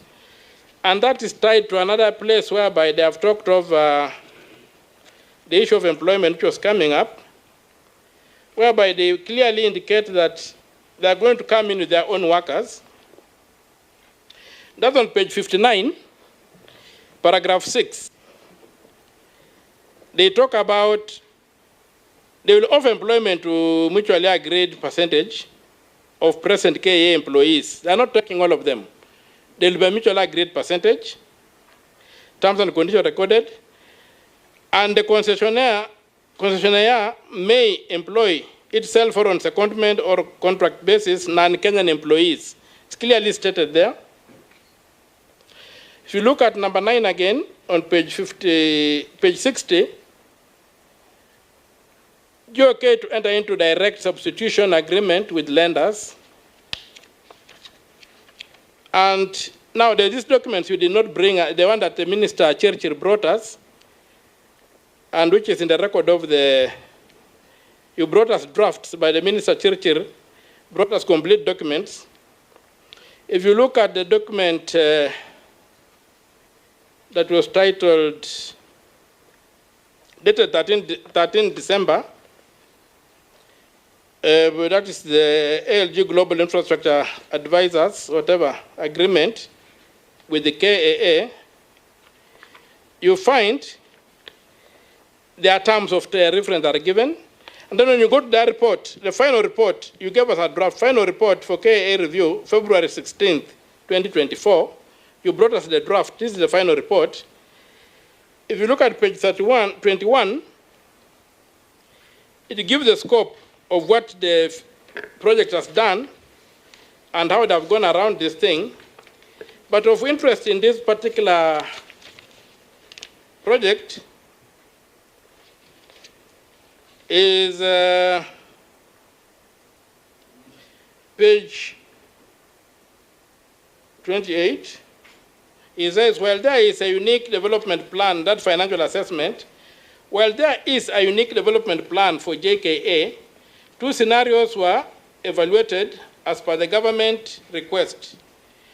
Airport PPP and the terminals PPP. So it goes on. First of all, it tells you that there is a development plan for the airport. And that brings me the question, what is Adani initiating when the government has got plans to develop the airport? What is Adani initiating? What is privately initiated in a going concern? Where is the initiation by Adani? Then as I proceed, Chairman, just some minutes. When you go to page 30 of the document, key regulatory issues, legal, regulatory, and contractual due diligence, says procurement, this is the analyst now saying on procurement method. On procurement, it says the regulatory framework applicable to PPPs in Kenya is generally clear and provides for sufficient flexibility in order to organize an open tender process compliant with the best international practices, brackets, which is the procurement method by default under the PPP regulations, and is our recommended approach. The preferred tender process is to be confirmed with the KIA and the government.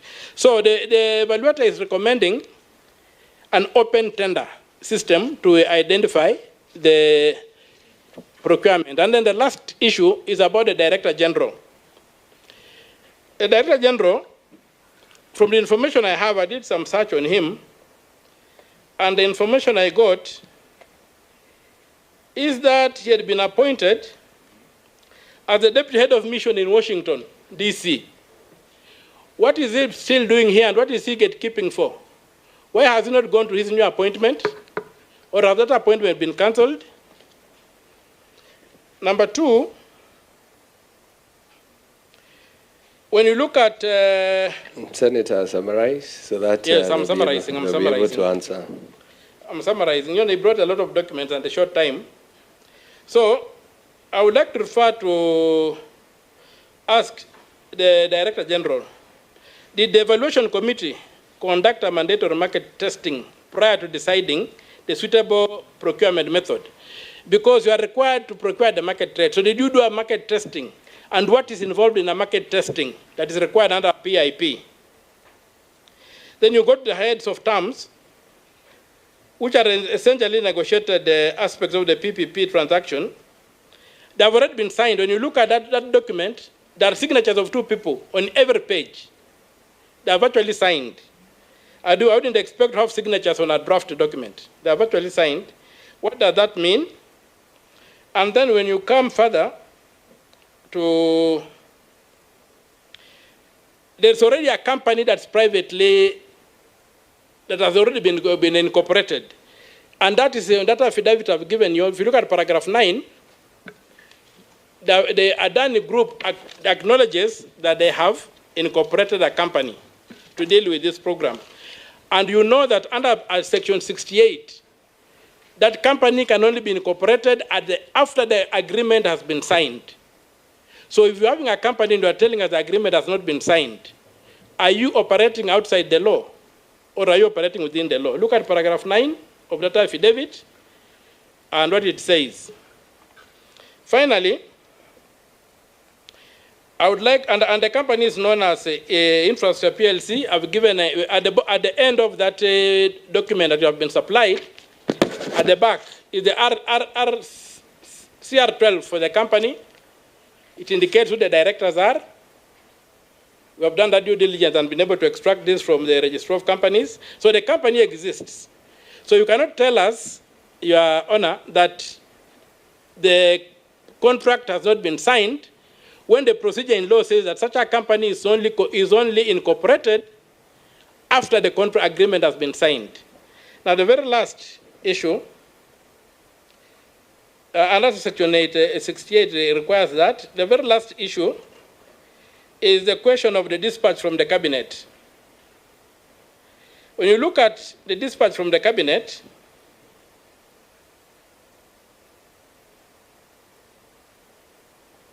you'll find that it says that you need to conduct due diligence on this company. When I did some desktop research, I came across the case that is given on the third page. It was a case where this company, on the document I've circulated, where this company was accused of misconduct in India. And if you look at the conclusion on page 46 or 46 of that judgment, an order is given which reads, now therefore, and this is available on the desktop, I just searched on the internet. Now therefore, in exercise of the power conferred upon me under section 11 and 11B, read with section 19 of the SEBI Act 1992, further read with SEBI, Prohibition of Fraudulent and Unfair Trade Practice Relating to Securities Market, Regulations 2003, hereby restrain the promoters of Adani, viz. Adani Agro Private Limited, Adani Impex Private Limited, Crown International, Shahi Property Developers Limited, Adani Properties Private Limited, Advanced Exports, Intercontinental India, from accessing the securities market either directly or indirectly, and also prohibit them from buying, selling, or otherwise dealing in securities in any manner whatsoever for a period of 2 years. There is that conviction, therefore, corrupt conduct. So, and it's dated 25th May 2025. Finally, if you look at the cabinet paper, I want to ask, how is the PPP sitting with the Kenyan, the policy of the Kenya government? If you look at another cabinet paper on page, it's page 104, look at page 3. It starts with to strengthen the aviation and to further cement Nairobi's position as an aviation hub, the aviation sector to Kenya's growth by enhancing connectivity at both the national and international levels. Cabinet noted that the aviation ecosystem in Kenya is robust, but pointed out that it was imperative to enhance the capacity of Kenya's international airports to meet the existing and projected demand, which is estimated to rise to 42.1 million passengers a year by the year 2050. Cabinet also considered and approved Jomo Kenyatta International Medium-Term Investment Plan that includes the upgrade of the passenger terminal, runway, taxiway, apron, and airslide facilities in keeping with the global aviation trends. Now, when you look at what the cabinet approved, and this thing is dated 11th of June 2024. That's after the Adani proposal had come. You realize that the Adani proposal is totally outside the national policy in what it is proposing to do at Jomo Kenyatta. So how do you reconcile that? And if you look at section 25.2 of the Act, section 25.2 of the Act, under the national agenda, only one new terminal at Jomo Kenyatta International Airport with an additional capacity of 20 million passengers and upgrading that to a permanent facility was planned. So, how do you meet the requirements in Article Section 25 of the PPP Act, which requires that the proposal must be, the PPP proposal must be aligned with the national policy? When you see very clearly that the policy the Cabinet approved on 11th June, after Adani had submitted their proposal, is totally smaller than what is in the proposal of Adani. So is Adani a government on its own, or is Adani going to obey the government of Kenya and what the government of Kenya has projected for Jomo Kenyatta? And are we really dealing with the PIP in these circumstances, or are we dealing with something else? So those are my questions to the minister, and the time was too short for us to interrogate this for me to interrogate these documents at a deeper level. That's what I was able to do in the 15 minutes the chair gave us. and maybe I may not have been very clear in what I'm trying to say, but those are the anomalies I would like the minister to clarify so that we can see if we can move ahead, and also why this thing cannot be stopped when the section he gave us, I think it was section 4311 what, whereby you are required, if the thing is Ibonoko, you are required to call it off, and why you cannot call it off, given that a review by this committee is basically pointing to a situation whereby you are dealing with a fraud. Yeah. Thank you. Senator, thank you very much. You did your own research within the 15 minutes. That's very impressive. But as yes, you have the opportunity. Chair, the issues raised by Honorable Mutata, a mouthful. I don't know whether it would be practical to answer all of them, but what I'll do is I'll answer the general ones and leave the specific ones to Chris Kirigwa, the DG of the Directorate, to address. Let me start by addressing, and I understand the frustration of members, Chair. Frustration of members is coming about because this process is still ongoing. If this process probably could have been complete, a lot of the issues being raised now would be answered with, would get definite answers. But let me try to answer. On the issue of... I would like to reject that approach because the law is very clear that the PPP proposal comes as a complete package. There are no stages for anything else. Just look at look at section 40.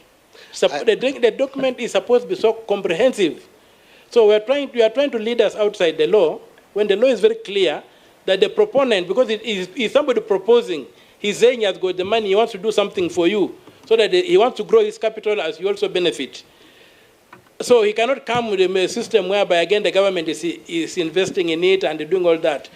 We look at the proposal he has given us, and it's a single proposal, and the structures in the law are very clear. So my brother Mbadi, I think you are taking us to the law as it ought to be, the way Honorable Sfuna said, and not the law as it is. A PPP comes as a complete package under Section 40. It has to be comprehensive. And you see, right. I was referring to the process. PIP proposal is the beginning of the process. So the process is still ongoing as we speak. And that is why we are even here to discuss whether it has been complied with in terms of evaluation and assessment. On 1st March 2024, we got a letter from the Line State Department of Transport forwarding the PIP proposal by Adani, which was received by KAA. That proposal is dated March. I would have only had issues if we received it on March 1st and it was dated April or May or any other date. Since the date was not in the document and it was indicated March, we can only conclude, or the Directorate could only conclude that it was done on 1st of March, and then the forwarding was also done the same day. On due diligence, I want to persuade the Senator to see it, Senator Mutata, I know he is entitled to his own interpretation, but I want to persuade him to agree with me that there are two due diligence that have to be conducted. The first one is under Section 41, and it says that the Directorate, in coordination with the contracting authority, shall, before commencing an evaluation of a privately initiated proposal, conduct due diligence, confirm that the private party has complied to, and there are 5 items there. So that is a due diligence. The other one, which I also treated as due diligence, is actually not Section 25, but Section 27. Section 27 says that a contracting authority intending to enter into a project agreement, now it is talking about the agreement with a private party, shall, before the execution of project agreement, confirm that the private party has A, the financial capacity, B, the relevant experience, C, the relevant expertise, which now includes where you are going to, and you talked about another contractor being brought in. Those are supposed to be evaluated at this stage of Section 27, and then satisfied that legal, social, and environment due diligence parameters prescribed by the Directorate are complied with. So this is what I was calling another due diligence, which is presently supposed to be conducted, were it not for court case. Now, on the issue of Adani Group and payment, as far as I'm concerned, there is concession fees, which I think was supposed to be negotiated. It's in the report, negotiation report, and a figure of 50 million USD per year is mentioned. And I think that's much more than now what KIA is making. Now, on strategic investors, maybe just clarify, that 50, that was it from operations or was it money being brought in to be invested? My concern was where in that document is Adani bringing money into the Kenyan economy? You see, Chair, unless maybe I'm not getting Honorable Mtata's question, what I was addressing is what are we going to get once this project is executed? Every year there's an annual concession fee. But now I'm not talking about paying running of the airport, splitting what is earned. I'm saying as an investor coming in, not operating our airport, but as an investor coming in, what is Adani and where in this proposal is Adani bringing in money into the Kenyan economy?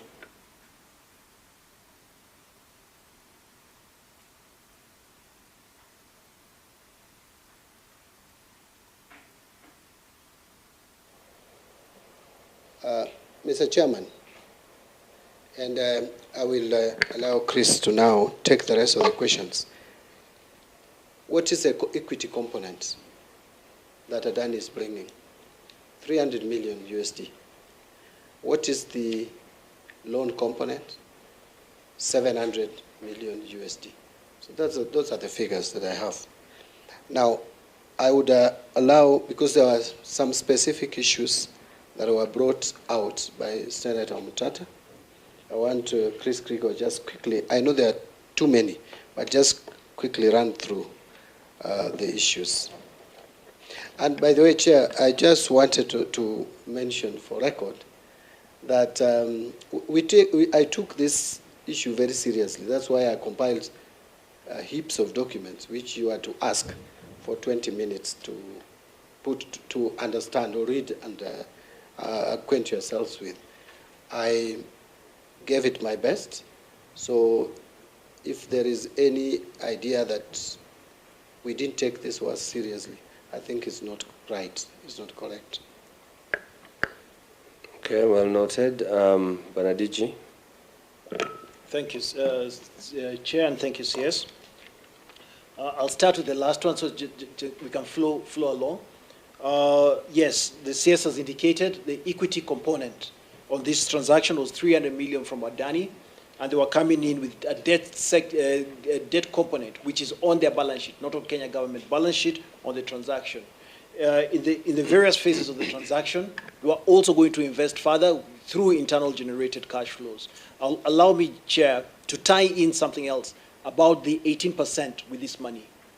What Adani was supposed to collect, if this transaction was to conclude, is on the $300 million equity, they were only going to get, initially they requested for 18%, that was negotiated downwards to 16% on the transaction. Anything above that, the debt portion was going to be charged like to like to the users of the facility. So they were not going to make anything above that. And the 18% that they initially asked for was not going to last over and above the concession period. It was only going to be there for the 30 years, and immediately the concession is completed, they exit. They have no further carry on after the concession. Mr. DJ, the document is paginated. Can you point me to the page where that equity is and where those figures are in the proposal?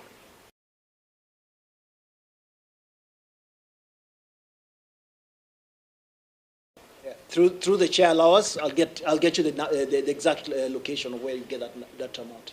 I'll share it with you just now. My technical team will put it together. Give me a few minutes. In terms of just going back to what Waziri said, currently KIA makes approximately $45 million per annum. At the head of terms, the agreement was that the KIA stated that they require a minimum of $50 million per annum to continue with their operations. This is going to be paid as a net amount to KIA by Adani Group. And after every 5 years, there's going to be an escalation of this $50 million. Anything Adani makes above the 18% equity on the return of equity of the 300 million, the 16% of the 300 million, anything above that was going to come in to Kenya government. I'll go now back to the initial questions through the chair. All right. Chair, I'd like to start on the matter of... Yeah, he has not shown me where in the document money is coming into Kenya. That's the question I'm asking. He was to answer. Time. He's going to check. Yeah. Oh, sorry, I missed that. Yeah, Sorry. he first of all answers the questions, and then he's going to give you. Yeah, thank you. Thank you, Chair. I apologize for that. We're actually going to share that with you. Chair, there were a couple of questions about the due diligence, about the Hindenburg report, and the Swiss authorities' outcome. The Swiss report came out on 13th of September, which was just last week. Yeah? We did see the report. However, the process has been halted due to the court process. So the process, we're not doing any further diligence as we speak, as Waziri had indicated. Yes, we saw the Hindenburg report.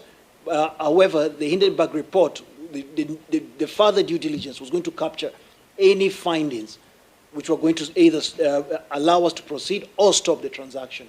So that due diligence was going to be taken care of in the detailed due diligence that CS has touched on. I'll say CS has touched on heavily on the staff. I don't think I need to touch on that. I've touched on the 16% and the 30-year.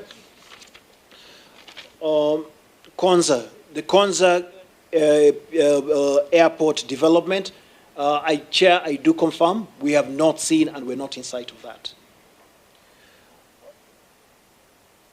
Dubai involvement, there were comments made by some members about Dubai involvement. I confirm not to have engaged with Adani in Dubai. Neither have the only period we've engaged on Adani on this matter was 100% on the JKI transaction, and those discussions have been held here in Kenya. Chair, in terms of also just to clarify to the committee, I have never traveled to India on a matter of JKIA. I have traveled to India on other matters, but no meeting on JKIA. Chair, the matter that about insider trading of Adani, I confirm I am not aware about any insider trading of Adani. Well, I've attached the judgment to make you aware. And just like maybe final through the chair, on the document I shared, the document I submitted, the fourth page of that bundle, the bundle about the cabinet, dispatch from the cabinet, there's a next there. Number 14 airports operating under PPI in the country. And it's instructive that we have got Ahmedabad, Mumbai, Jaipur, Thiruvananthapuram, Guwahati, Lucknow, and... Where are you reading, Senator? Where? On this document I brought. If you look at the extract I've highlighted in there, they will see those airports. There are factors there, but these are the airports under Adani. If you read the document, I'm just summarizing it. If you read that document, it shows that all those airports are making losses. So when you talk of Adani coming to make profit in Kenya, I don't know what informs that. Because the airports are running in India, from a study from the Indian Civil Aviation, it has listed those airports as making losses. And this is a document I downloaded from the Civil Aviation website of India. So I don't know how, when you talk of Adani coming to make profit in Kenya, what informs those kind of statements or those kind of expectations? Chair, thank you, Chair and Honorable Omotata. I'd like to confirm this, Honorable Senator. I am not indicating that Adani will make any profits in Kenya. I've not given that indication, and I'd like to confirm that. What we did as a directorate, we received the PIP. And when we received the PIP, we did process it. But allow me just to go through the full sequence, Honorable, through the Chair. you'll get more details. I've taken a number of your questions once Waziri has not cited. And finally, you are standing. You are supposed to be in Washington. What are you doing here? I will answer. It's part of the things. I have not. All right, I've got a lot of. summarize.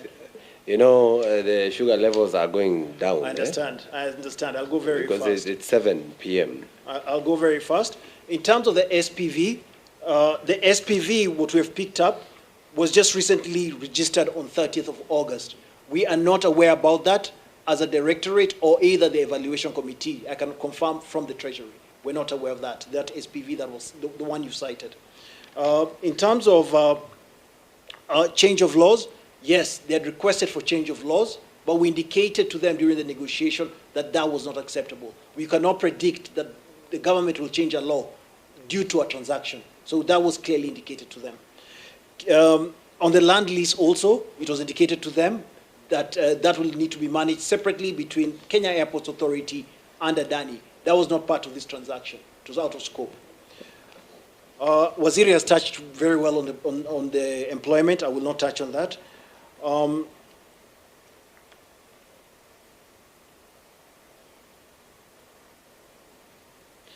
In terms of the legal provisions about PIP and competitive, certainly, I will make this statement.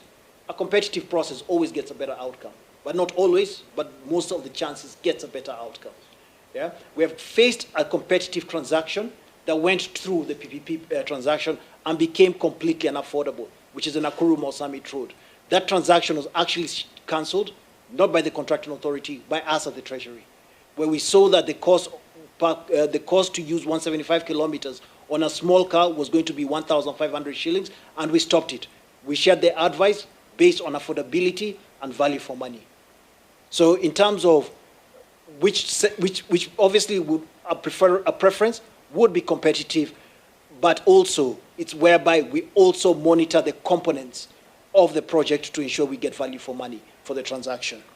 I think DG on the Nakuru Mao Road, I think we don't have the data, and we don't know that you did due diligence when you are doing the procurement, so you may not be able to use it as a standard to gauge the viability of competitive bidding versus PIP. The question about this PIP is this a PIP? What is being initiated? Yes. This is a PIP. Confirm that. Honorable Chair, the Honorable Senators asked me about my appointment as Deputy Ambassador in the US. Yes, I was appointed. We've not finalized in terms of my terms. I was appointed in Treasury in 2020 December, and I was appointed as the Deputy Head of Mission in Washington, D.C. in March of this year. And since then, a lot of discussions have been ongoing, and I've not yet formally accepted my appointment. And the reason for this is purely because the terms which are presented do not match my existing terms. Have you rejected the appointment? I am hoping they will fix my terms, Honorable Senator. There's a letter that went out to them. I think it was 2 weeks ago. I think that's okay. The last, you have a minute? Yes, I'll finish. Thank you. I'll finish within a minute. Market testing, in terms of did we conduct a market testing on this transaction? The answer is no, but we know from market that there's a significant market interest for airport PPPs. A number of parties, including banks, development finance institutions, have come to us and indicated that there's a lot of interest in JKIA. And also following the letter that we received from the State Department, they had also received quite a bit of interest on JKIA. A market testing is conducted through a market survey, yeah, either by visiting potential proponents or potential investors. We didn't do that. The PIP initials on the heads of the initials document you're talking about, it's the heads of terms. Yes, that is not a binding document, but it's initialed by both KAA and Adani.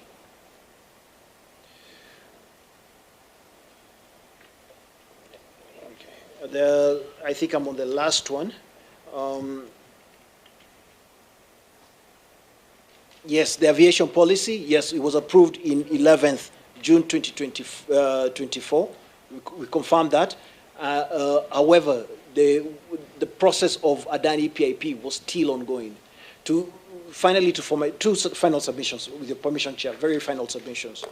For any PPP project to work, you need to do a detailed feasibility study, and the contracting authority needs to spearhead that from the onset. Yeah? And that's why, if you look at part of the submissions we had indicated, when we showed the different procurement methods that are available for an airport concession, the letter dated 9th September, which is on your folder, indicated to KAA all procurement methods available and what they need to do to undertake those procurement methods. Chair, with your permission, lastly, there's some comments which have been made, and I'll talk about it, which is on self. I'm a career professional banker, came into government to provide public service. I have done a number of project finance transactions, syndicated loans, and I have not benefited on a personal capacity on this matter. I submit. Thank you. Thank you very much. Senator Chute, I think you're the last one, so that we can come to a conclusion. Chair, thank you very much. I know we are all tired, and I want to have a few questions, and straightforward questions. And Chair, the behavior of our fellow senators earlier was not good at all. And they wanted to ask many questions. We were here. We also wanted to ask some questions, very specific ones, and we couldn't get an opportunity. Having said that, Bwana Chair, I want to first of all congratulate the CS for the good work he's doing. And I know he's been doing well for this country as also minority leader and also as CPAC chair. Chair, I just want to tell the CS Finance, there is the issue of infrastructure bond or floating some shares to Kenyans. I want him to look at that opportunity, if that can work, because he's been fighting for Kenyans for many, many years. And since he's now at the helm of the Treasury, I want him to go back and rethink of how, even a proposal, if he can also have a parallel program to look into those things. Why am I saying this?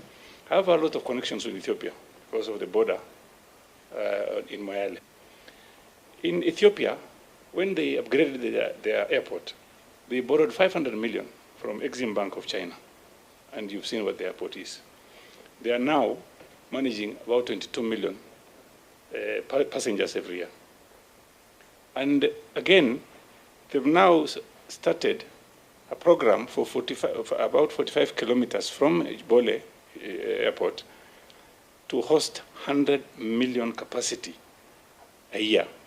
And that will cost them $6 billion US. And they are looking for funds. I know our Treasury CS can talk to his counterpart there and ask him, how did they manage to borrow money? And if I may add, there is Gilgibe Dam, huge dam. The government there sold some shares, even to Kenyans, Ethiopians and even Kenyans, and they've almost completed the dam. And that, if that can be managed, let him start a parallel program. The other issue, Chair, there is the issue of ALG. There was a transaction, that is a transactional advisor. They were procured in 2022. I don't know if the CS is aware. If you're not aware, you can check. They did some work on JKIA, on the request of the Treasury. And again, KAA also, or JKIA also, procured the same group. I want to know from the CS if they were procured under what circumstances. Is it a competitive bidding, or what process was used? And on the same issue, this contract is supposed to take how long? The same contract, both for the Treasury and JKIA, and terms of reference.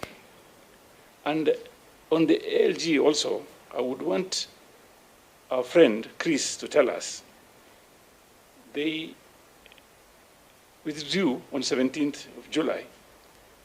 Why did they withdraw?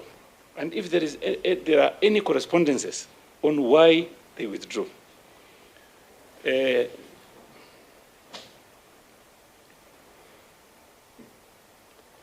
other issue raised by Senator Omtata on the issue of Chris being appointed head of mission in Washington. Bwana CS, there is a letter from LSK asking questions about Chris, why he has not reported to Washington. And is he earning salary as appointee of head of mission in Washington?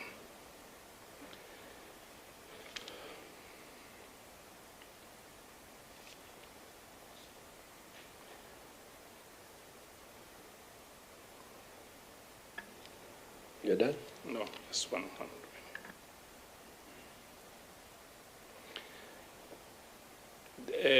Finally, on Chris again, there was a meeting discussing on how to negotiate the issue, the matter between JKIA and Adani. And I wanted to know if that kind of a meeting was there, how many meetings you've had, whether Chris was there, and if he was there as under what capacity, and if he can be given those minutes. Thank you very much, Chair. Okay, Procedural. Yeah, Chair, thank you. I will respond to most of them and leave a few to Chris. And I want to thank Senator Chute for what he has just observed. Chair, I want to, with all due respect, again repeat that I respect and take the work of the Senate very seriously. Probably, maybe my absence in the Senate last week gave a wrong impression, but that one, when I appear before this plenary, I will be able to explain. Maybe my former colleagues thought that that was out of not regarding the work of the Senate seriously, and probably interfered a bit with this meeting to some extent, but I will explain that when I come before the plenary. I want to just respond to a few issues. Number one is the senators clearly stated that if we could consider and maybe work on issuance of infrastructure bond, which is a very good method of financing or getting funds to finance our infrastructure. Unfortunately, Chair, where we are, the fiscal space is not there. Actually, our debt to GDP ratio is at 67% plus, and yet it should be no more than 55. In fact, we have committed that by 2028, we should lower the debt to GDP ratio to 55%. So taking a huge project of this magnitude on any kind of borrowing is not sustainable in our fiscal space. That is the reason why now we have to look for other off-balance sheet methods like PPP to get our airport done. Yeah, I talked about floating shares also, floating shares. Floating shares. Yeah, I think, okay, well, that should be considered. Now, on joint venture, I want also to mention that, yes, it is true that Ethiopia is doing very well in the region. And that is why one of the reasons I want to plead, whatever we do as a country, whatever we say, it is important that we develop JKIA to meet the standards. Otherwise, we'll lose the regional hub that we have been. Actually, we have started losing to Ethiopia, and it's not good. We will even lose to Rwanda very soon. So it is important that no matter what we do as a country, there must be some motion towards ensuring that we develop JKIA. We cannot continue with business as usual. On ALG, procured twice. It's true. It was procured in 2022, but that time it was supposed to help us do aviation policy, to work on the aviation policy, and it was competitively done through the National Treasury. Point of order. Yes. Bwana CS, I have a report that says that they were given two things to do, on the issue of aviation and also JKIA. I have even copies of the documents. Yeah. So it was about the investment plan and also JKIA. But now the last one, which is 23-24, was direct to KAA. And this was procured by KAA to do feasibility study. And this was a direct procurement.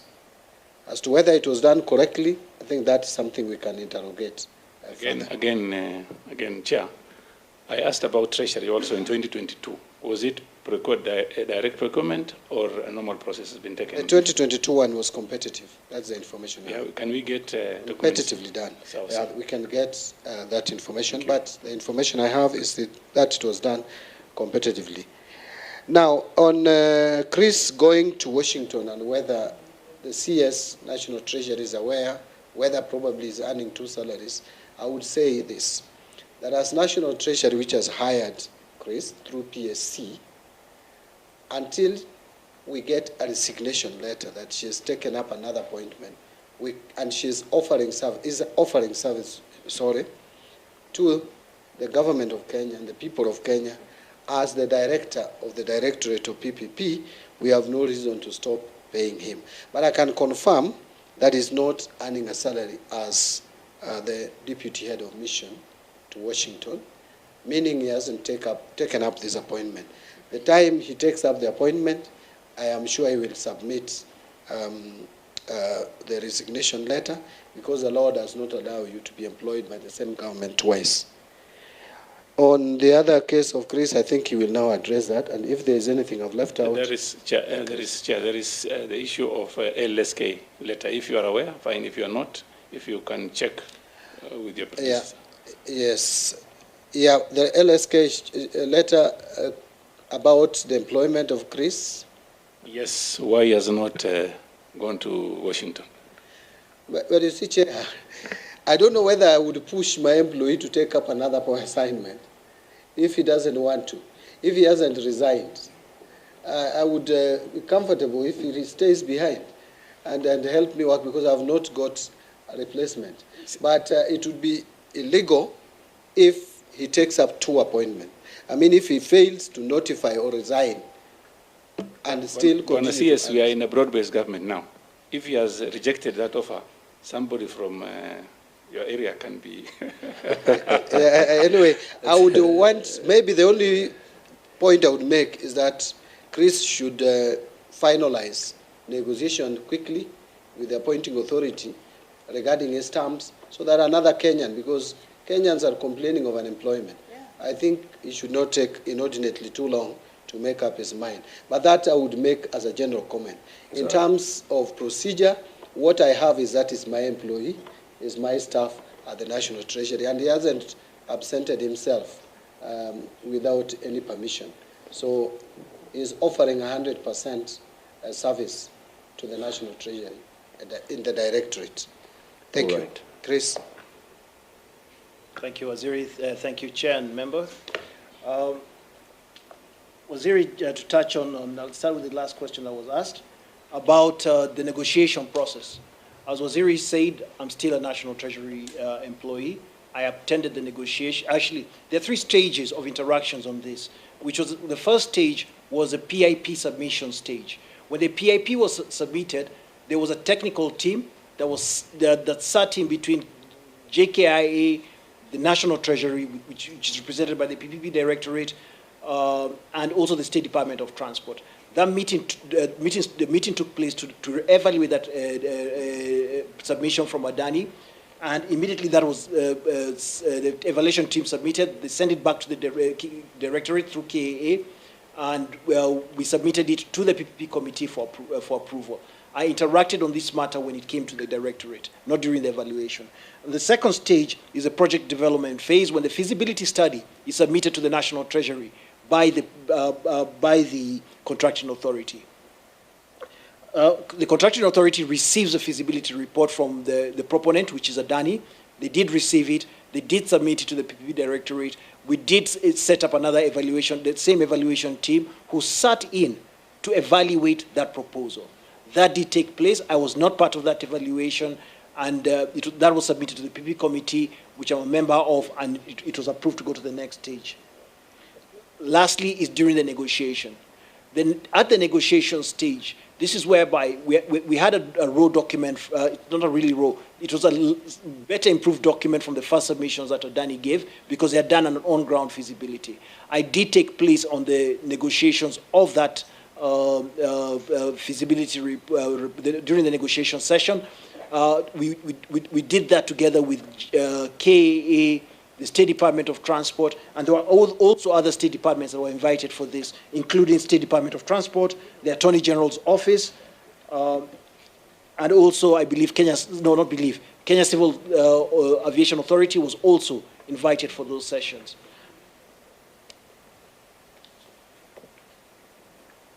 Lastly, I confirm what my Waziri has said. I do not receive two salaries.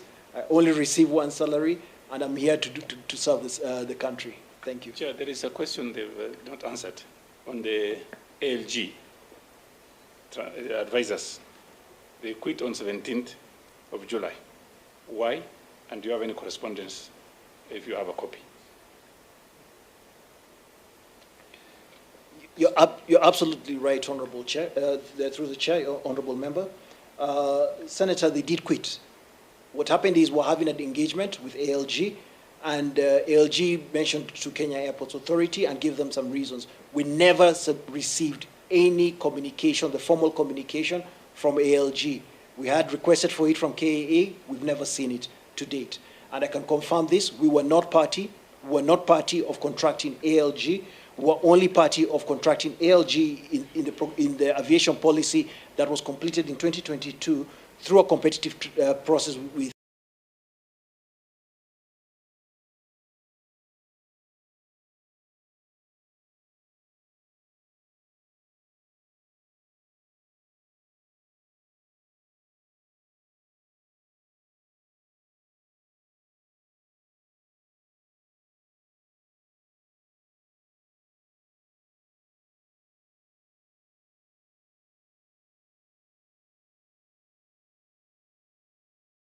we are here on behalf of Kenyans.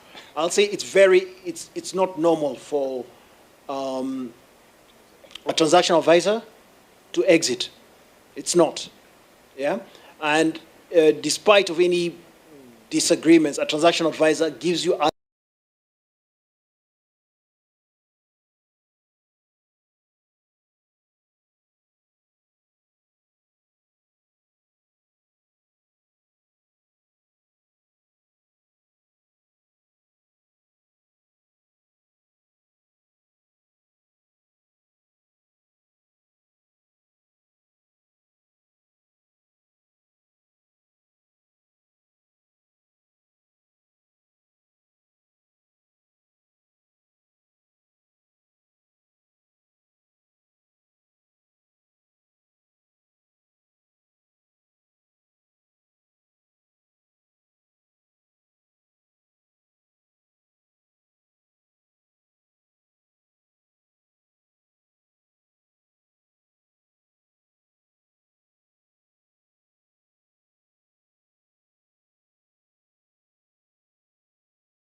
of integrity of our processes.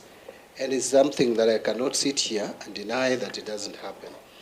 During my vetting, I actually gave a commitment to the people of Kenya that I will endeavor and do anything that is required to help improve things, to make it better, especially expenditure. And I've started that process, Chair. I signed last week an amount of 560 million to procure a system for government to complete the e-procurement system, which has been extended. The deadlines has been extended, procrastination for no reason. It is my belief that that is going to make things work better. But again, we need also to work on ourselves because it's all about our personal integrity. Systems may be there, but if we who are wired to always circumvent processes, then we would have problems still. But you can't, again, legalize, work. The morality is a question that you can't force people into. So what we need to do is just to work on the processes, which we are working on. On this, what I've presented this afternoon, Chair, it is my request that we try, all of us, to remove emotions out of this, and let's look at the document submitted objectively. If there are gaps, and there will always be gaps, by the way, Chair, even in a properly executed procurement process, you will still find gaps. If the gaps are intentional, then we need to deal with the intentions, which may be negative. But if the gaps come about because of normal, genuine oversight, then we correct them. And that is why you see my ministry, through the directorate and the committee, strived and worked very hard to make recommendations. The first one, there were 22, then 19, trying to make things work better. I have presented, Chair, as I conclude, from the standpoint of the National Treasury, what we thought the National Treasury needed to do to streamline this process. I guess, and it is still my belief, that the process is continuing. If it continues to the conclusion, then I'm sure each one of us, including the Cabinet, will do, and the Attorney General, will do the right thing for Kenyans so that we get value for money out of this project. It is key, it is important, and we need to get it done. Finally, I said finally, but finally, Chair, my persuasion, and which I want the support of the senators, is let us promote this PPP. It's a good model. It's going to help us finance projects off balance sheet. I am not talking about corruptly implemented and executed PPPs. But PPP is a new thing for Kenyans. Let us help Kenyans understand it. Even this expressway, Chair, it was fought. By the way, I will tell you, I fought it in the National Assembly because I didn't have full facts. But now look, I think it was a good thing. And it may have Honorable Minister, through the Chair, the less you say about that road, the better, because you have seen what it has done with the road under. You see, Senator, I know you may be having your misgivings. The less you say about that road, the better. It's a epitome and epitome of how not to do a PPP. Well, right. that's because we are concluding, opinion. My opinion is that we needed this expressway. Whatever we do under, we should do. Even Esau needed the ball of Uji, but he lost his birthright. Closing remarks, Senator. But Mtata, you know, I'm a seventh day and I would interpret what you're saying differently. Right. So again, in terms of religion, but thank you. I hear you. I have made my submissions, Chair. Thank you very much for being patient. All right, thank you very much. I also take this opportunity to thank everyone, the members, of course, CS and your team, and also thank the media people, those who remained, because I can tell you really want the people of Kenya to know the truth. You are not after the viral videos. You are here because you want people to understand what is happening. But CS, in my closing remarks, is that we all agree Kenya needs a very advanced airport. We all agree PPPs are the way to go. We all agree BOT will help this country. But all that is coming out, and especially from the members, in this deal, there's no transparency. That is something we are going to be looking into. The public was not engaged. That is something we are going to be looking into. And of course, members feel a competitive bidding will be the best way to go. So as you retire, think about the deliberation of today. Think about the document. Think about, forget the emotions that came up from the discussion. We are all different and we deal with things differently. But look at the documents and how it's going to assist Kenyans. If you feel that it's going against the law, nothing stops you from starting afresh. Nothing stops you from advertising the model. You said Kenya is not going to lose any money. So that is some of the things we're going to be looking into when you're writing our report. We give a recommendation, and I hope together we are going to get Kenya the best airport with the best investors, and there is transparency, and we carry the people along. So thank you very much, members, for your patience. I think we meet tomorrow for the next meeting, which is at 11 a.m. I wish you a good night, everyone, and thank you for staying till the end of it. Thank you very much.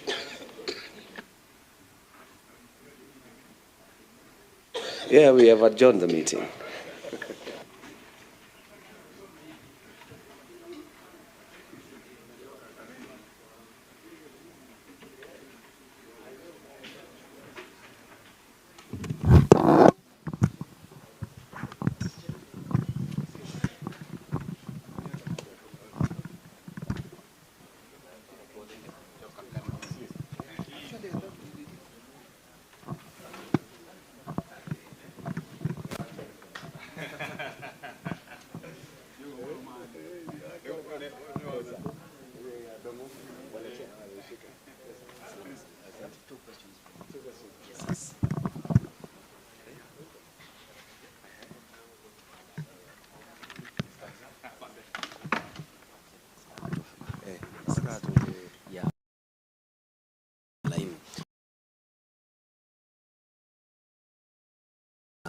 Yourself, and then you tell us. We've been here for the last now two weeks because tumekuwa nawe last week, na tumekuwa tunafuatilia historia nzima ya Adani na JKIA, and also we saw the emotions erupted, and the committee members decided to leave you alone, Chair, just by looking at this camera. Okay. My name is Karungo Wadhangwa. I'm the chairperson of the Roads and Transportation Committee. And the reason why we are here is because of a statement that was requested by Senator Onyonka. And it is the issue of Adani and the takeover of JKIA. We are looking into that issue because we want Kenyans to know the truth.